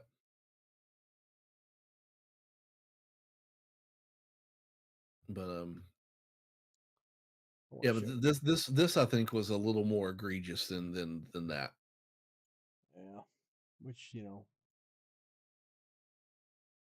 is a good Pete Crow Armstrong play from the day. Oh yeah, I mean yeah, the Cubs have won 7 in a row in spring training, which means they're probably going to go under 500 for the rest of the year. You see that? That was amazing. PCA, man, he's great. I'm high on him. You know why they're winning, right? Because it's spring training, nobody cares. No, they're playing their young play. They're young, and they're playing these young players, trying to see who's gonna. While everybody else is playing to see who's gonna fill AAA spots, they're playing to see who's gonna fill major league spots. Yeah. Like the Atlanta Braves only have one position battle. Yep. They have like 4. They have at least 3. Yeah. Yeah, and guys like Pete Crow are playing their guts out. What's going on, Chef Ted Halston? Playing their guts out, trying to get something done. Yep. They've got some good ones. I'm excited to go see them. They're double A's this year. We'll go up to Chattanooga and see them a couple times. So yeah, once they'll figure out who's going to be where. Yep. Chattanooga's really close for you. It's not close for me at all. Yeah, it's just an hour and a half, not even an hour and a half north. It adds another hard it is for me to get to Marietta. Yeah, it takes. Yeah, it sucks. Yeah.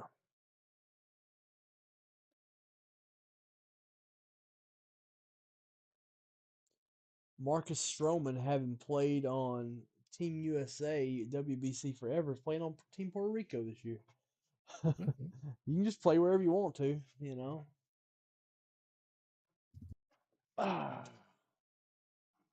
His mama's Puerto Rican, so he's playing to honor his mama. It's pretty sweet. Yep. Chattanooga. Yep. Pardon me, boys. That's Chattanooga choo-choo. I know where Cleveland, Tennessee is. I got a ticket there one time. Pissed me off. The home of Lee University. I told that cop to have a nice day. And he did. I did and not. It was good. I got a ticket on the way to the 2013 National. Pulling a big old trailer. How am I going to speed? I'm pulling this trailer. I had my navigator loaded down too. I like that navigator.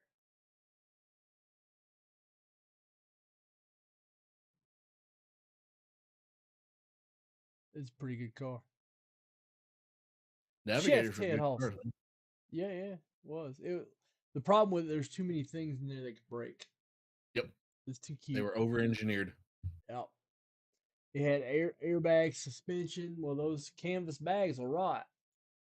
Mm-hmm.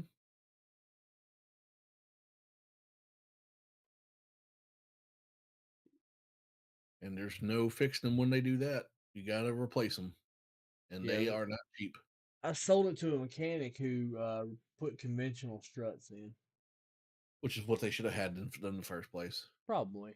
But they wanted a premium, they wanted a Cadillac style ride on it. That's why they did that. And then you put softer struts in them. It still can't touch what those airbags will do. Those airbags will make you don't feel anything with those airbags in. Yep. And they don't even do that anymore, do they? Oh, That type of Cadillac does it. suspension. Caddy does it. Lincoln still does it. Can't tell you last time I've been in a Caddy or a Lincoln. I was driving a Lincoln long before anyone ever paid me to drive a Lincoln. I just like it. I did it because I liked it. I was paying hobos for hand jobs long before anyone ever paid me to pay a hobo for a hand job. I did it because I liked it. I did it because And I I was like it. supporting the hobo community. That's amazing. Amazing. Yeah, who got the rose? Who got the Pete Rose? No one's told me who got the Pete Rose. It seems like everybody has been really meh about it today. Like everybody has just been kind of. Well, that's the way it is. If you don't hit, you're like, that's why we publish a list.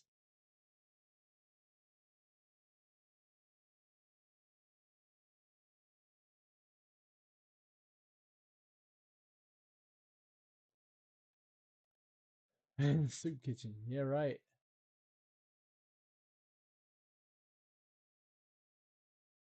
I volunteered in the soup kitchen several times in my life. It's always been Good a for you. neat experience. Not lately. Not No, lately. I've I given get, I up. get that, I've but given still, up on society now at this point. good for I mean, well, probably better if you did. Yeah, I want to fast track this shit to giant meteor at this point. Come on, give me some more meteor. We need a reset. Yeah, there was a Pete Rose.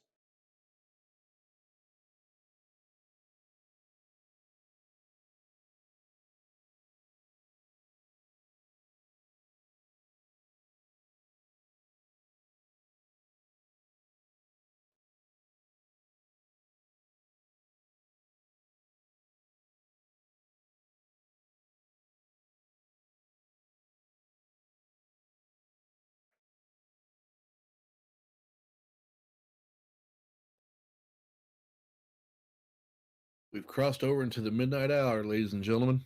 Yep. Now 12:01. Yep.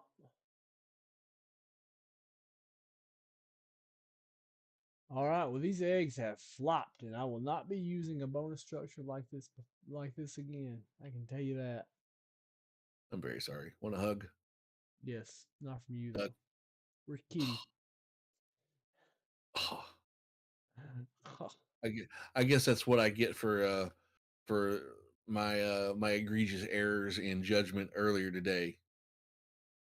Yeah. When I made fun of you not once but twice on Yeah. camera, Yeah. and it was beautiful. What about the harsh treatment whenever I came into the Discord room? You greeted me harshly. How did I greet you harshly? I don't remember what I did. I mean, I'm not denying it, but I just don't remember what I did. Yeah, well, you probably deserved it. So yeah, Yeah. F off.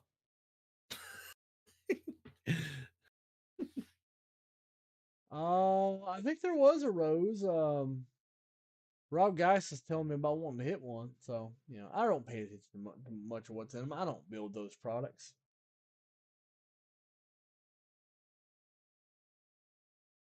That's a very dissociative way of handling it, there, Mr. Gilmore. Yeah.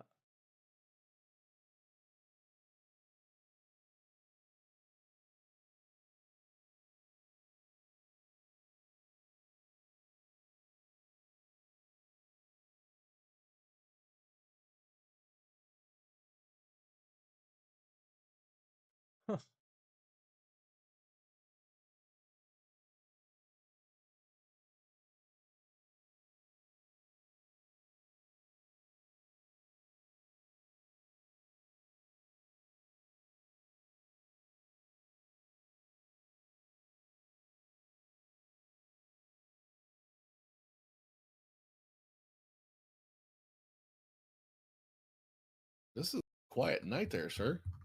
Yeah, man.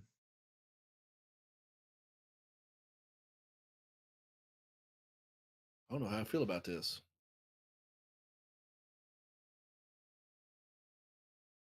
I feel like I have done you a disservice.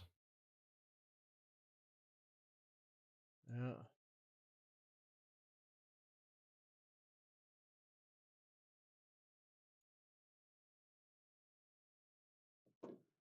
Ain't your fault.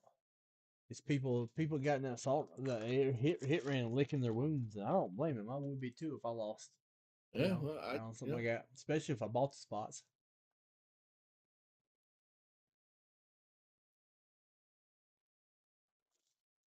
Thin mints. They're like life to me. 10 minutes. Thin mints. Oh, Thin Mints. Oh.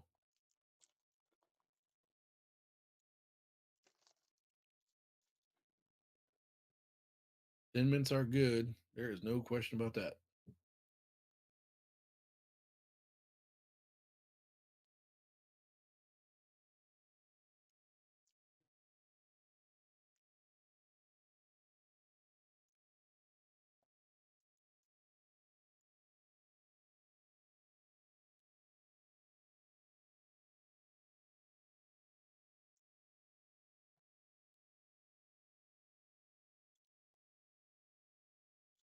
Here we go.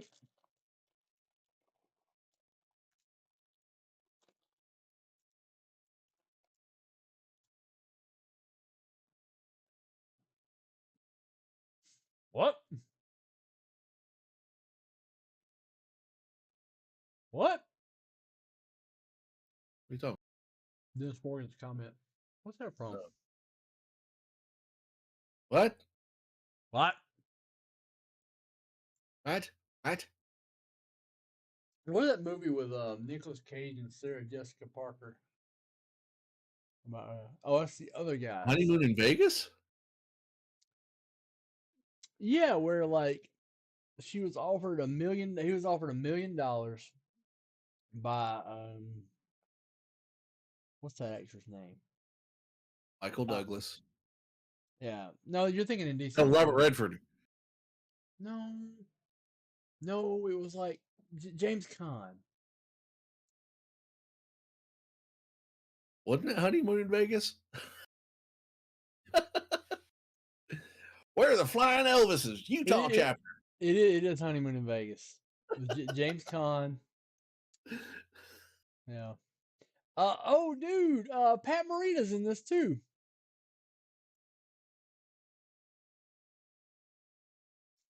How did Sarah Jessica Parker pass for hot?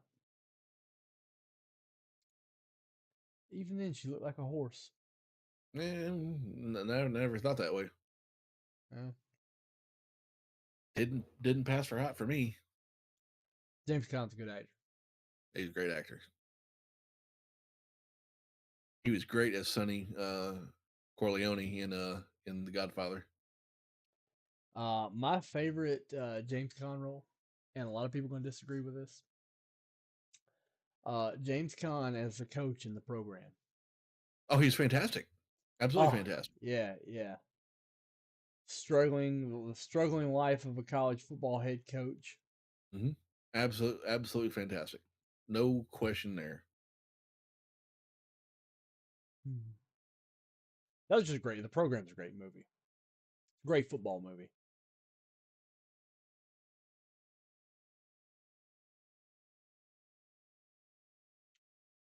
Let's see. What year was that? Here it is. 1993 is the program. It's Coach Winters. Yep. It had Halle Berry in it. Yeah. I forgot he passed away in 2022. Yeah. Forgot about that. Boy, he was such a good actor.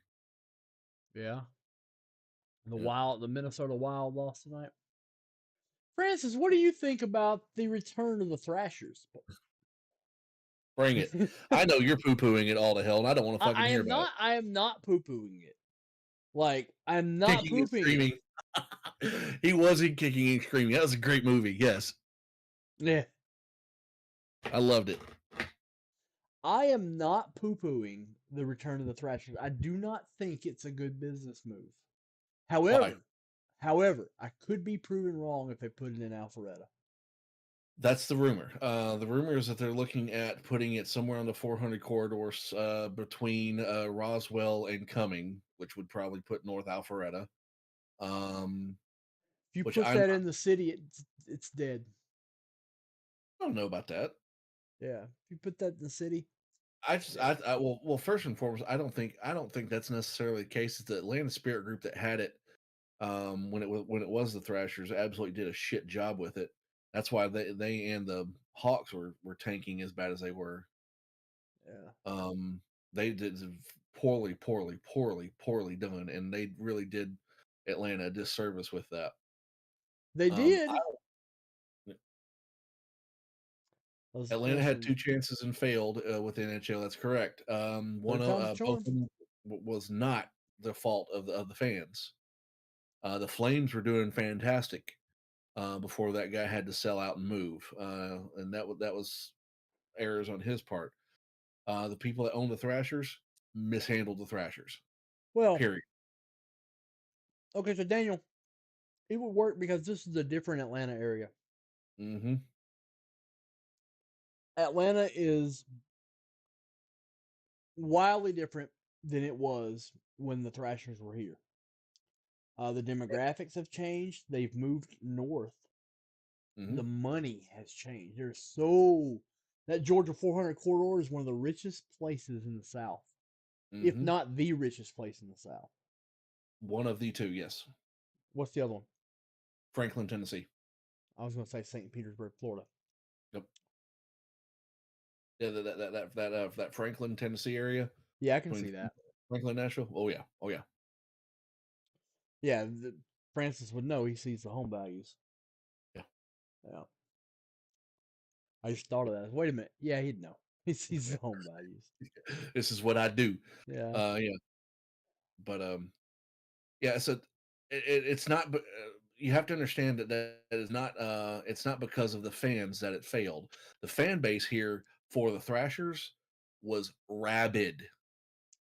Was absolutely rabid. I don't really count Florida as the South past the Panhandle. Yeah, I mean, once you get past Gainesville, it becomes a completely different South. It's North Cuba at that point. Yeah, it's Disney and North Cuba at that point. Because Florida, when you're driving through Georgia and you hit the Florida line, you have about an hour or so, maybe a little bit more, before you hit Gainesville, where University of Florida is, and then after that, it just drops off into nothing but swamp. Yeah, and that's where real Florida starts. Yeah, the Braves are in the Georgia 400 corridor in Sandy Springs, the start of the Georgia 400 corridor. Correct. Actually, no, 75. They're on 75. Yeah, they're on 75. Yeah, but moving them from Fulton County Stadium or to what was it, Turner Field to Truist. I mean, it has not hurt them at all. I mean, as a matter of fact, they're it helps them. There's more money in Sandy Springs. Yep. The money has moved out of the city. Yep, exactly. So I think it would be a good thing. I would love to see them back. I don't care if they're in the city or if they're in Alpharetta. If they're in Alpharetta, they will make money hand over fist. The thing is, this is more than smoke. John Butchergross is not just putting this out there. He's put his reputation on the line here, saying it's going to happen. And he even said where it was going to be too. He didn't mix words with it. He was like, "Hey, this is pretty much a done deal. It's going to be Houston. It's going to be the Thrashers. This is going to be them, and it's going to be in Alpharetta. And welcome to Waffle House. They will sell 1 million jerseys. You can guarantee you, because I will buy at least 2. They will sell 1 million, because that Thrasher jersey is beautiful. Yep, I have mine. Mine's in my room over there. I wore it a couple weeks ago. I actually thought it was a bad idea putting the Atlanta United in Mercedes-Benz, but they proved me wrong there. That's an Arthur Blank machination there. So yeah, such a beautiful stadium though. Jesus, that place is incredible. That place is absolutely incredible. I love that stadium.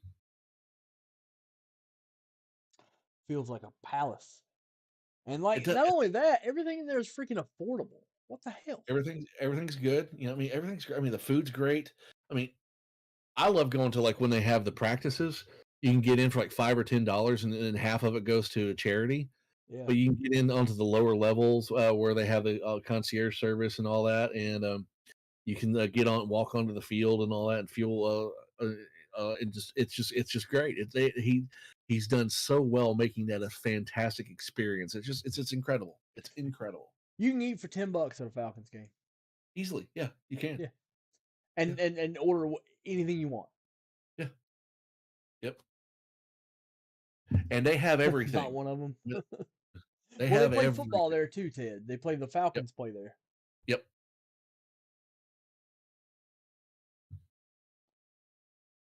Yep. Yeah, it's a good place to watch a game. That's a great place to watch a game, man. I've watched a couple Falcons games there. I've watched a couple United games there. I watched Mexico versus Uruguay there in one of the suites. that was a riot. The Falcons play ish, yeah, pretty much. Pretty much, man.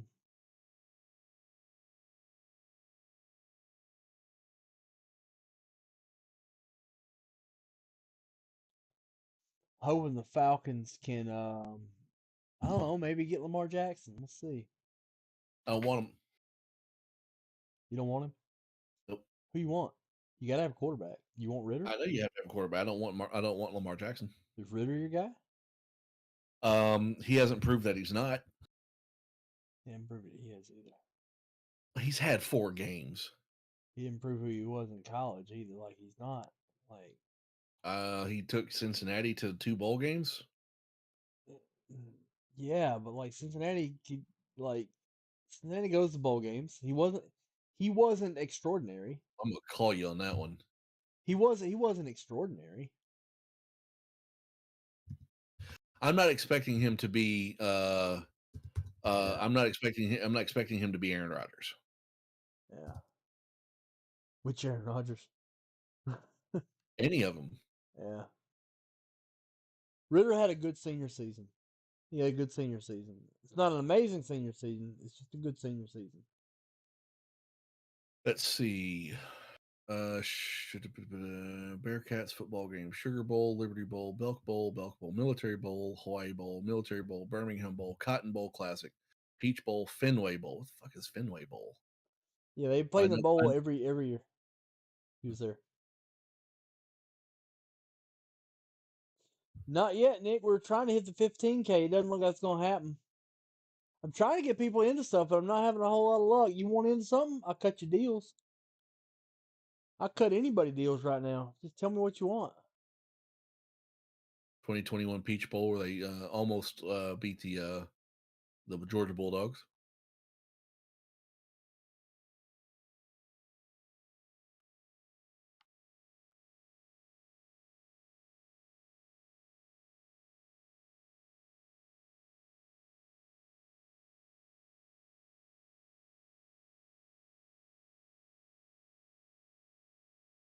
All right, fellas. Let's see.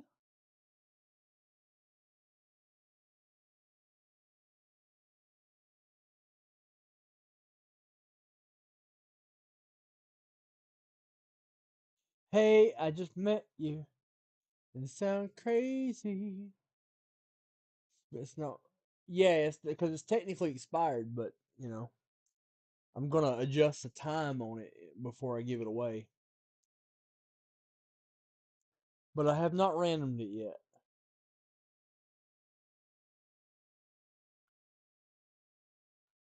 But I will.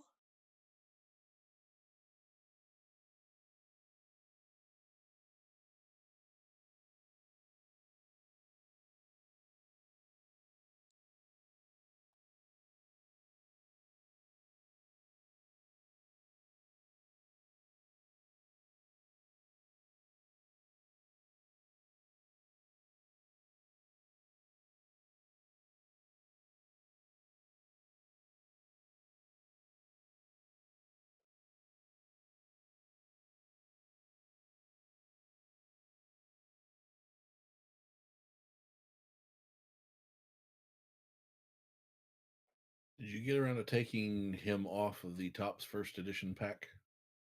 Not yet, but I'll do it right now. And that's the way it is. And that's the bottom line, because Sean Connery said so. Really Yeah. didn't have the same effect when. Doesn't have the same gravitas when you do it that way. Yes. Why does the sun come up? The day Are is the mine. stars just merely pinholes in the curtain of night?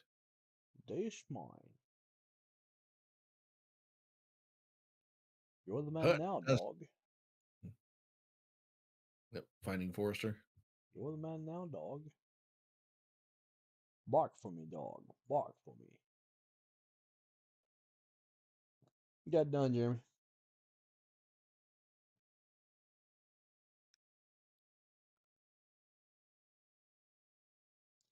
Hey, I just met you. I can't get the song out of my head, damn it. Eh, It's better than the song I had in my head all day today. which was what? You're gonna hate it. It's not a scene. It's a arms race. By Oh, Fallout Boy. God, I hate that. Yeah, I know. I like Fallout Boy. This ain't a scene. It's a damn arms Hard. race. Hard pass. I'm gonna open some for Bennett.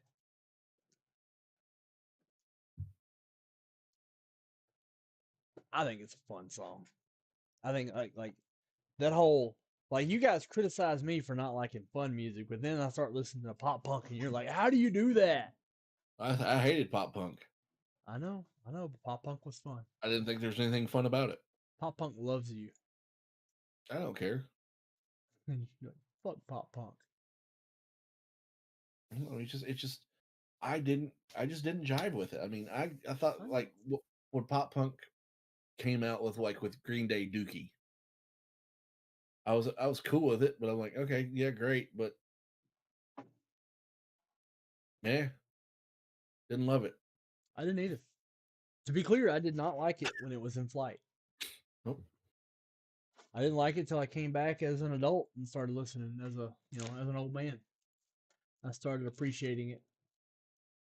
I think some of it aged well. Some of it didn't, but some of it aged well. I don't know what aged well out of that. Fall Green Out Day is Boy about did. the only thing. I don't think so. I think they've aged very poorly. Hmm. Green Day is about the only one out of them that's gotten anywhere. That still has any pull to it. Sugar, we're going down. Amazing song. Love it. I don't put them in the amazing category anywhere. Anywhere. Nope. Duvan Zapata. Duvan Zapata. So he's got the little thing over the A. Duvan. Oh, look at this. Huh? Look at this. This is a cool looking product. Yeah, it's Donner Soccer. What league is it though? It is World Cup Cutter. Oh, it's World. Cool. So all leagues.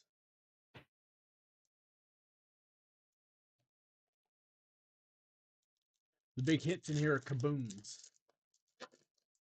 But they're really rare. They also have there's a spoke card coming up. Rodrigo in a spoke. Orange spoke. This is not one of the numbered spokes, but there's Rodrigo for Brazil. Cool. They're very good. That's a pretty card. Jacob Motor for Portland. Oh, I'm sorry, it's Poland.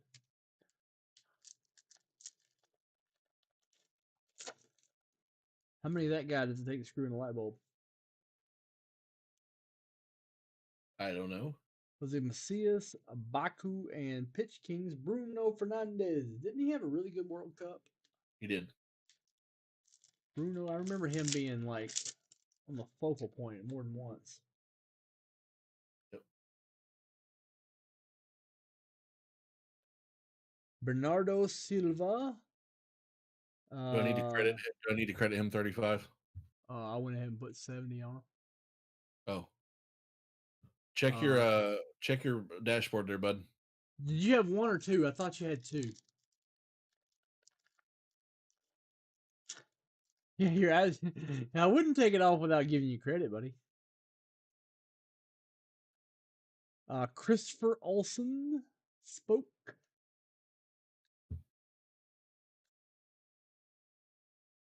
You should have the credit on your dashboard there, bud. Unless I'm wrong about who you are, you're Jeremy Michaels, right? Kylian Mbappe. There we go. Bop. Bay. Robin Olsen. Gabriel Martinelli. Valerie Bertinelli.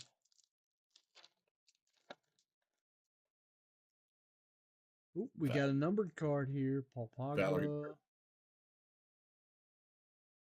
Aymeric Laporte. This is a, it's not numbered. It's a red velocity Aymeric Laporte from Spain. This is the product we pulled that gold Erling Haaland for Bennett out Yep. of. For Bennett, yep, I remember that. The hobby version of this. All right, maybe I put it in the wrong account. I'll check it out after I'm done with this box. If you got $50 in your account, it's a mistake. Don't spend it. Or if you spend it before I get there, I guess, well, all's fair and love and more.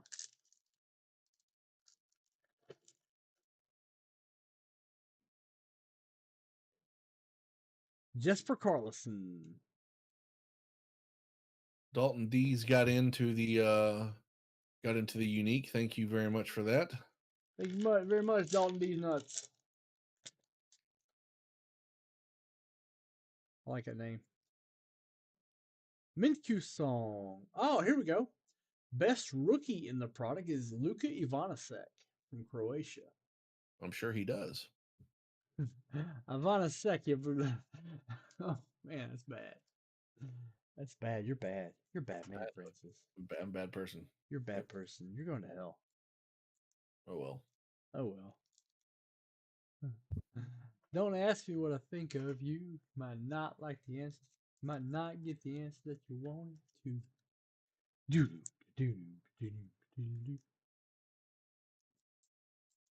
Such a great song.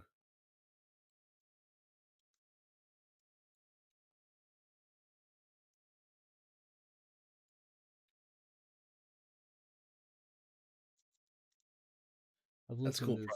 to yeah. Been listening to System of a Down a lot today. I don't know why. It's just when it moves, mood music.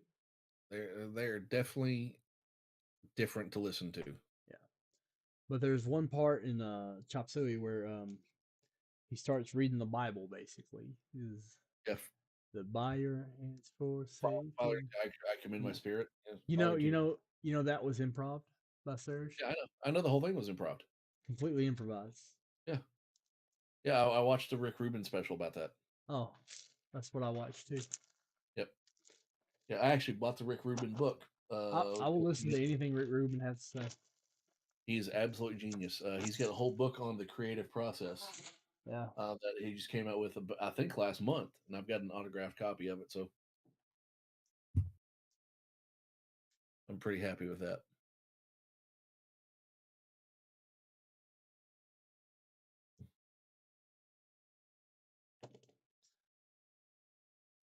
This ain't seen the arms race. Ain't seen.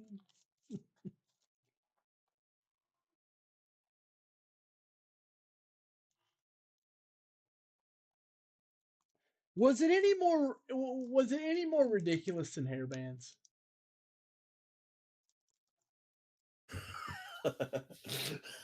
No, I think they're the complete opposite of hairbands.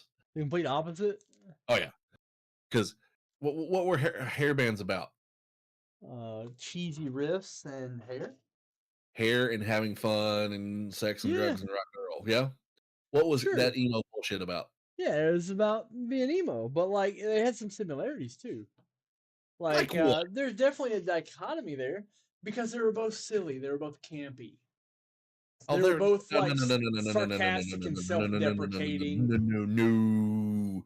They took themselves way too seriously. Pop punk?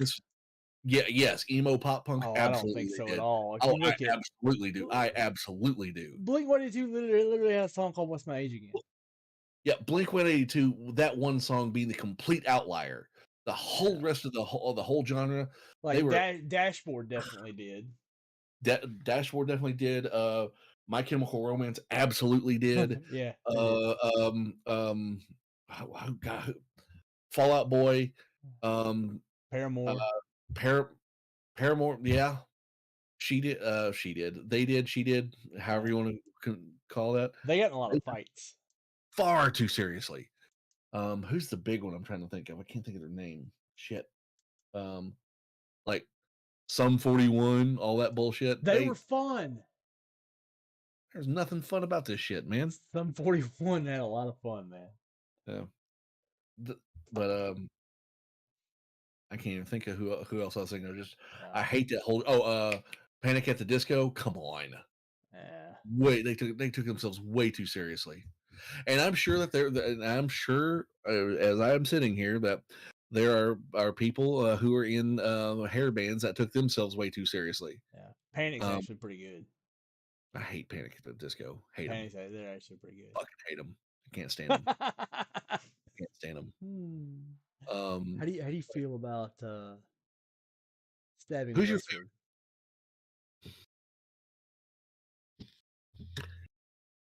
Stabbing Westward is a very difficult. They are. That's why I asked the question.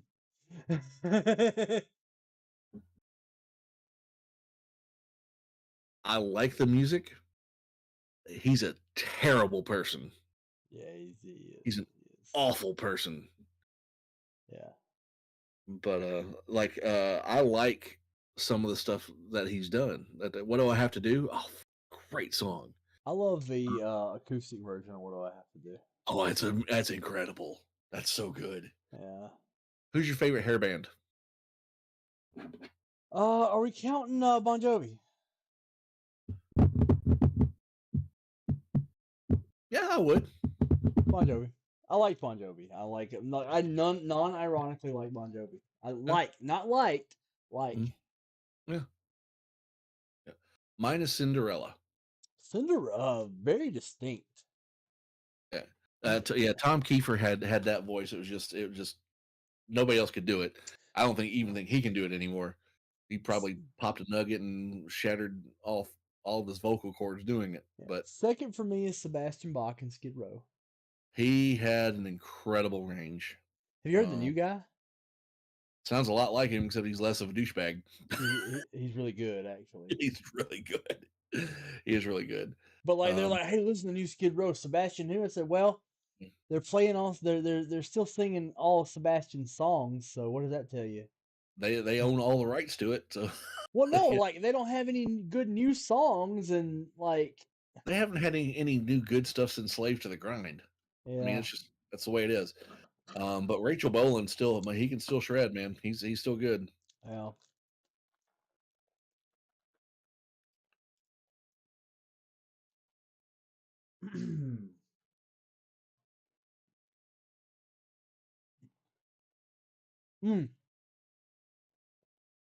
I gave that break credit to Jeremy Service.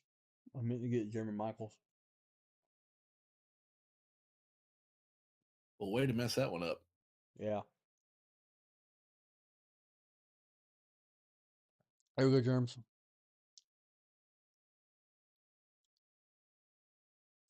I want you to want me.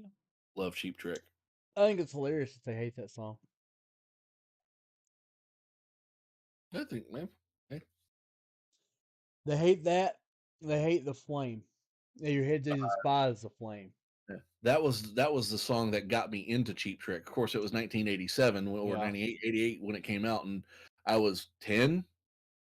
And it pisses them off. The fact that brought in people like you pisses them off because they hate you. No, they hate that their career has been summarized by the flame, and I want you to want me. They're like, we have all these other great stuff, but that's all anyone knows. That's their argument and why they hate it.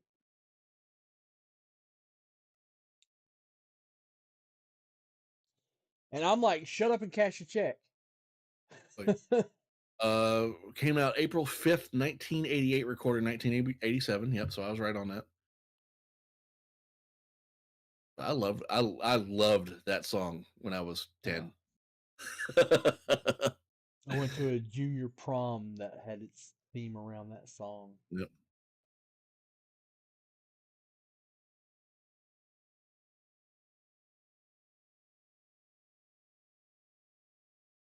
Didn't I see you crying? Yep, you did. Reportedly, the band disliked the song at first. Rick Nielsen, the guitarist, disliked the song so much on first hearing that he yanked it from the tape player and ground the cassette beneath his boot heel. In 2021, Nielsen emphasized that he did not dislike the Flame and thought it was probably more good than bad on it. So yeah, after getting a couple million off that song, I'm sure he kind of had a mea culpa with that. Yeah, it's kind of all right now. That's why my Yeah. kids can go to college. Exactly right. But it gave him a second, not a third, if not a third wind. So Yeah, but we 'cause wouldn't if without those two songs, nobody would know who Cheap Trick is. I disagree. Really? Yeah, I mean, you would I because you're a nerd, but like, no, but they were important to the in the 70s. They were yeah, super important in the 70s. I mean, live at Budokan was legendary. yeah. Um, I prefer Dream Police in '79, live at Shaka Khan. in color. The Cheap Trick album in '77 was fantastic. So yeah, they were a little bit more. They kind of had that pop sensibility, but were a little bit more dangerous, a little bit more kind of thumbing your nose at things. So Locaine retires. This is his last walk. Lorenzo Kane. I'm surprised that didn't happen earlier. I watched him get rocked last year at Truist. Oh, I'm sure. Crashed into the wall. I thought I was man, that'd been me at his age. I'd retired right there. It Yeah, was rough. that rattled some teeth. Yeah, it's rough, man.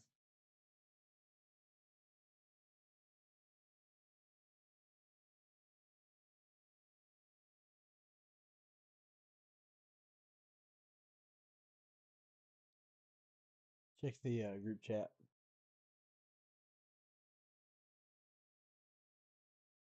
See what I got here.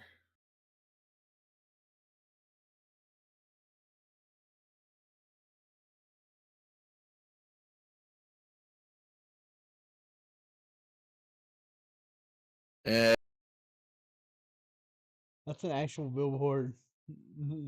Well, I mean, it's not out there, but when you consider the bloodline, yeah, it's funny. You don't think that's funny? Okay, guys, you're gonna have to make the call on this. Is this funny? Right here, let me put it on the screen.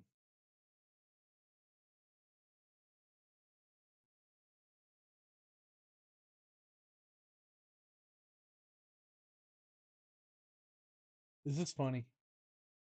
Is sacrilege funny to you? Not even a little bit. I disagree. Sorry. You can disagree all you want. That's fine. I think Jesus would laugh at that if he followed the WWE, which I don't think he would. But like, I'm not sure he would. I don't know if he would follow it or I not. thought about it when I said that when Jesus would not know the storyline. He'd say, yes, that's one of my children, not knowing who it was.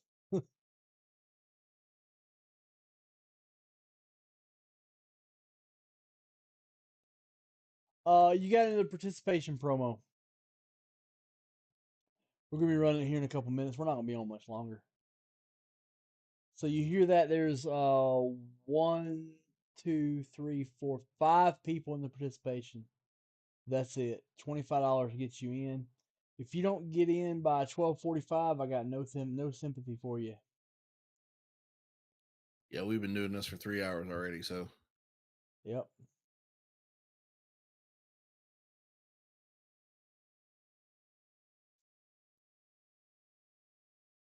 Did you catch Monday Night Raw? I did. Did you see the finale? I did. The extremely good storytelling they did at the end of that thing. They have spent a year building the storyline. This story Oh, is really good, and it had better come to a head at WrestleMania, and it had better be like earth shattering because it has been yeah. nothing but well done the whole way through. I did not have the WWE kicking AEW's ass on my bingo card, but they are like it's comical at this point. When it comes to storytelling, yeah. Well, that's what wrestling is. Like, um, it's a show about wrestling. It's not I don't wrestling. think I don't think it's I don't think they are beating AEW at the actual wrestling I don't part think it of it. matters. I don't think it matters. They're more entertaining. Yeah, some. Now, But don't get me wrong. I enjoy a lot of what AEW does. Their pay per view yep. was very good. Oh, their pay per view. This last one was incredible. It was very good.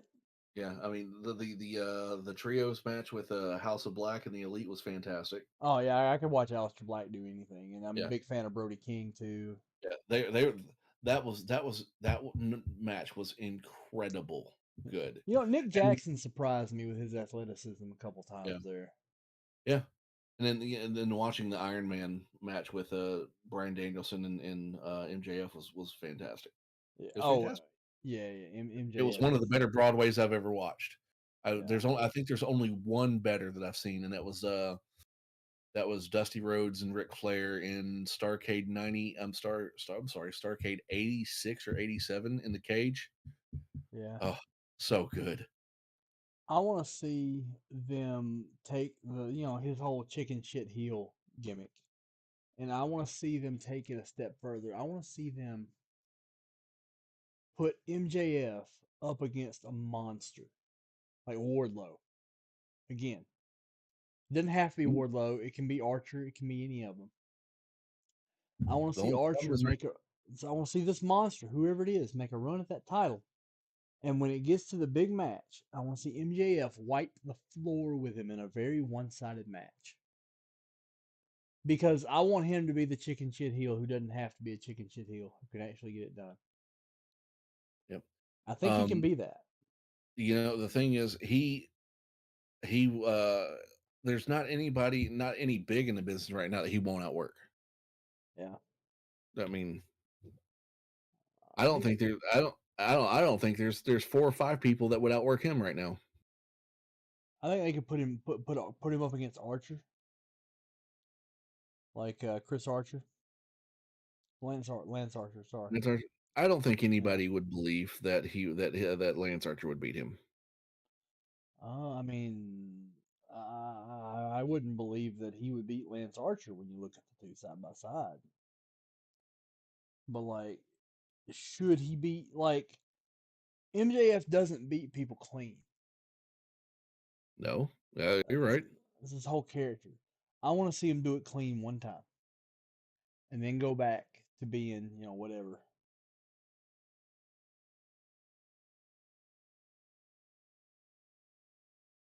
I just want to see it happen once. And it needs to be like a total ass kicking of somebody he's not supposed to be able to beat that way. Like out physical the guy.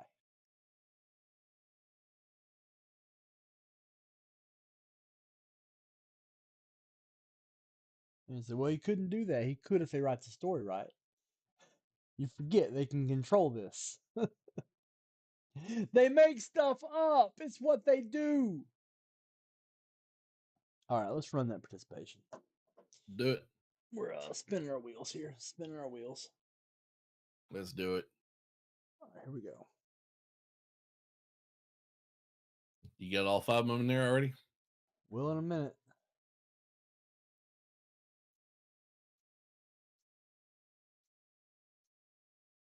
This has been the easiest participation ever. Sorry we sucked today. We'll be better on another day. Yes. Probably not tomorrow. No, not tomorrow. I'm gonna suck tomorrow too. Yep. Find me a Line good it up. truck stop between. No. Yeah. Become a lot lizard tomorrow. I'll be a lot of this tomorrow. I'm gonna go walk around going $20. Gotta have gravel in your voice to be a lot lizard. How you doing? My name's Maud. I'm from Methuen, Mass. Methuen. Methuen. Here we go. Look at Trump Duck down there. Yeah. Oh, Trump Dalton Duck always wins. Dalton D's. No, he doesn't always win. He always asks for a recount, though. I'll tell you that. Dalton D's down there at the bottom on Trump Duck. Dennis Morgan, Spider Duck. Spider Duck Yep. does whatever a spider duck does. Spider Duck Spider does. Duck. Spider Duck. Oh, look at Spider Duck. The I think Spider Duck is pumping out there. Yeah, yeah. Spider Duck, Larry Conger, and Dalton D's.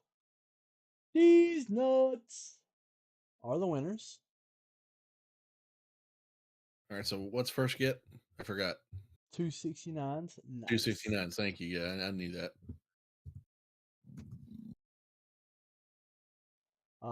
Briefcase for Larry Conger. Yep. Here we go. Dalton D's $500 wheel spin. $15 break credit. So Dalton, you got all but $10 of that back. We'll load that on your VIP card. Yep. I'll take care of that. I already got it. All right. So who won? Dalton. Conger? Conger gets a briefcase. We need 65 spots for Jeremy Service and Dylan Stewart. Who won the 69s? Dennis Morgan. Thank you.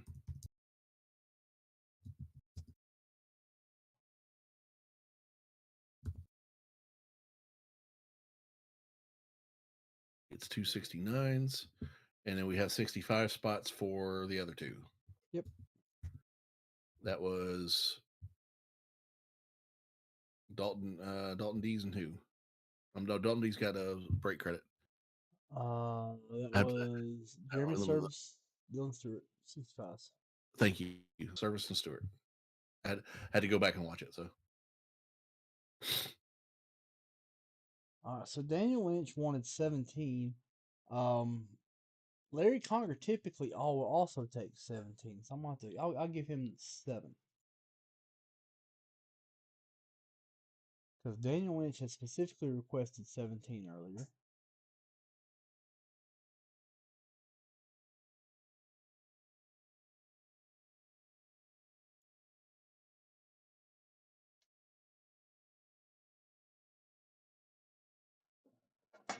and I need to put the break credit in for Dalton? Nope, I already did that. Okay, cool. Another gummy. I'm gonna build up tolerance. I don't know anybody who's ever done that. I do. I know a lot of potheads.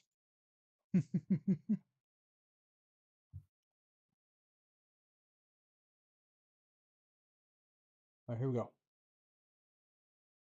7 and 17. Yep. Nice and simple, nice and easy. Yep. Welcome to the worst sales day VB South has had in a long, long time. Yep.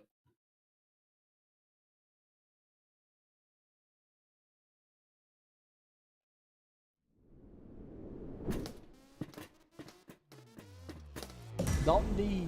Larry Conger. Larry's Dusty Old Videos. Search Dusty, you'll find it. He gets $25 break credit. Daniel Lynch. White. It's going to be a 1965 for Daniel Lynch.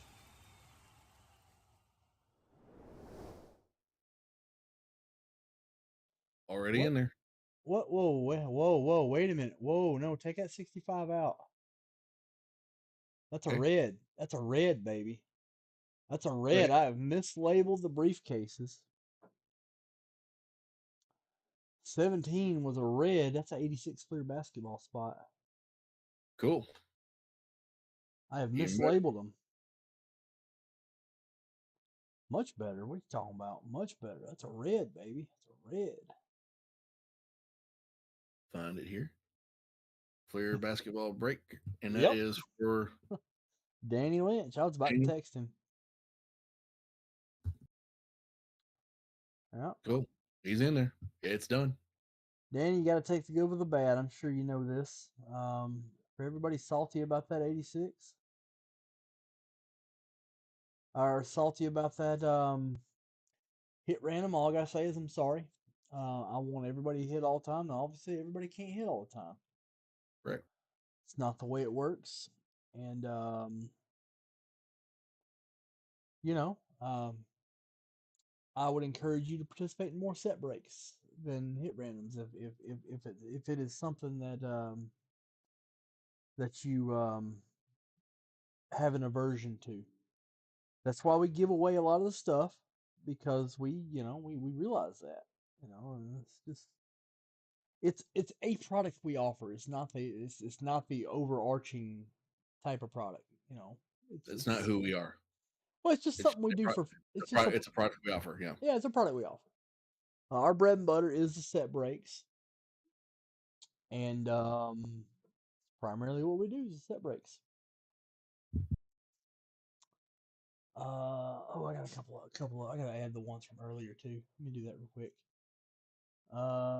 Upcoming breaks. Can't have you do it because I gotta go look to see who it was too. I know Brian Smitty was in earlier. Easy as that. Like you gotta remember, a lot of those hit random spots were one spots too. So like, it's prize.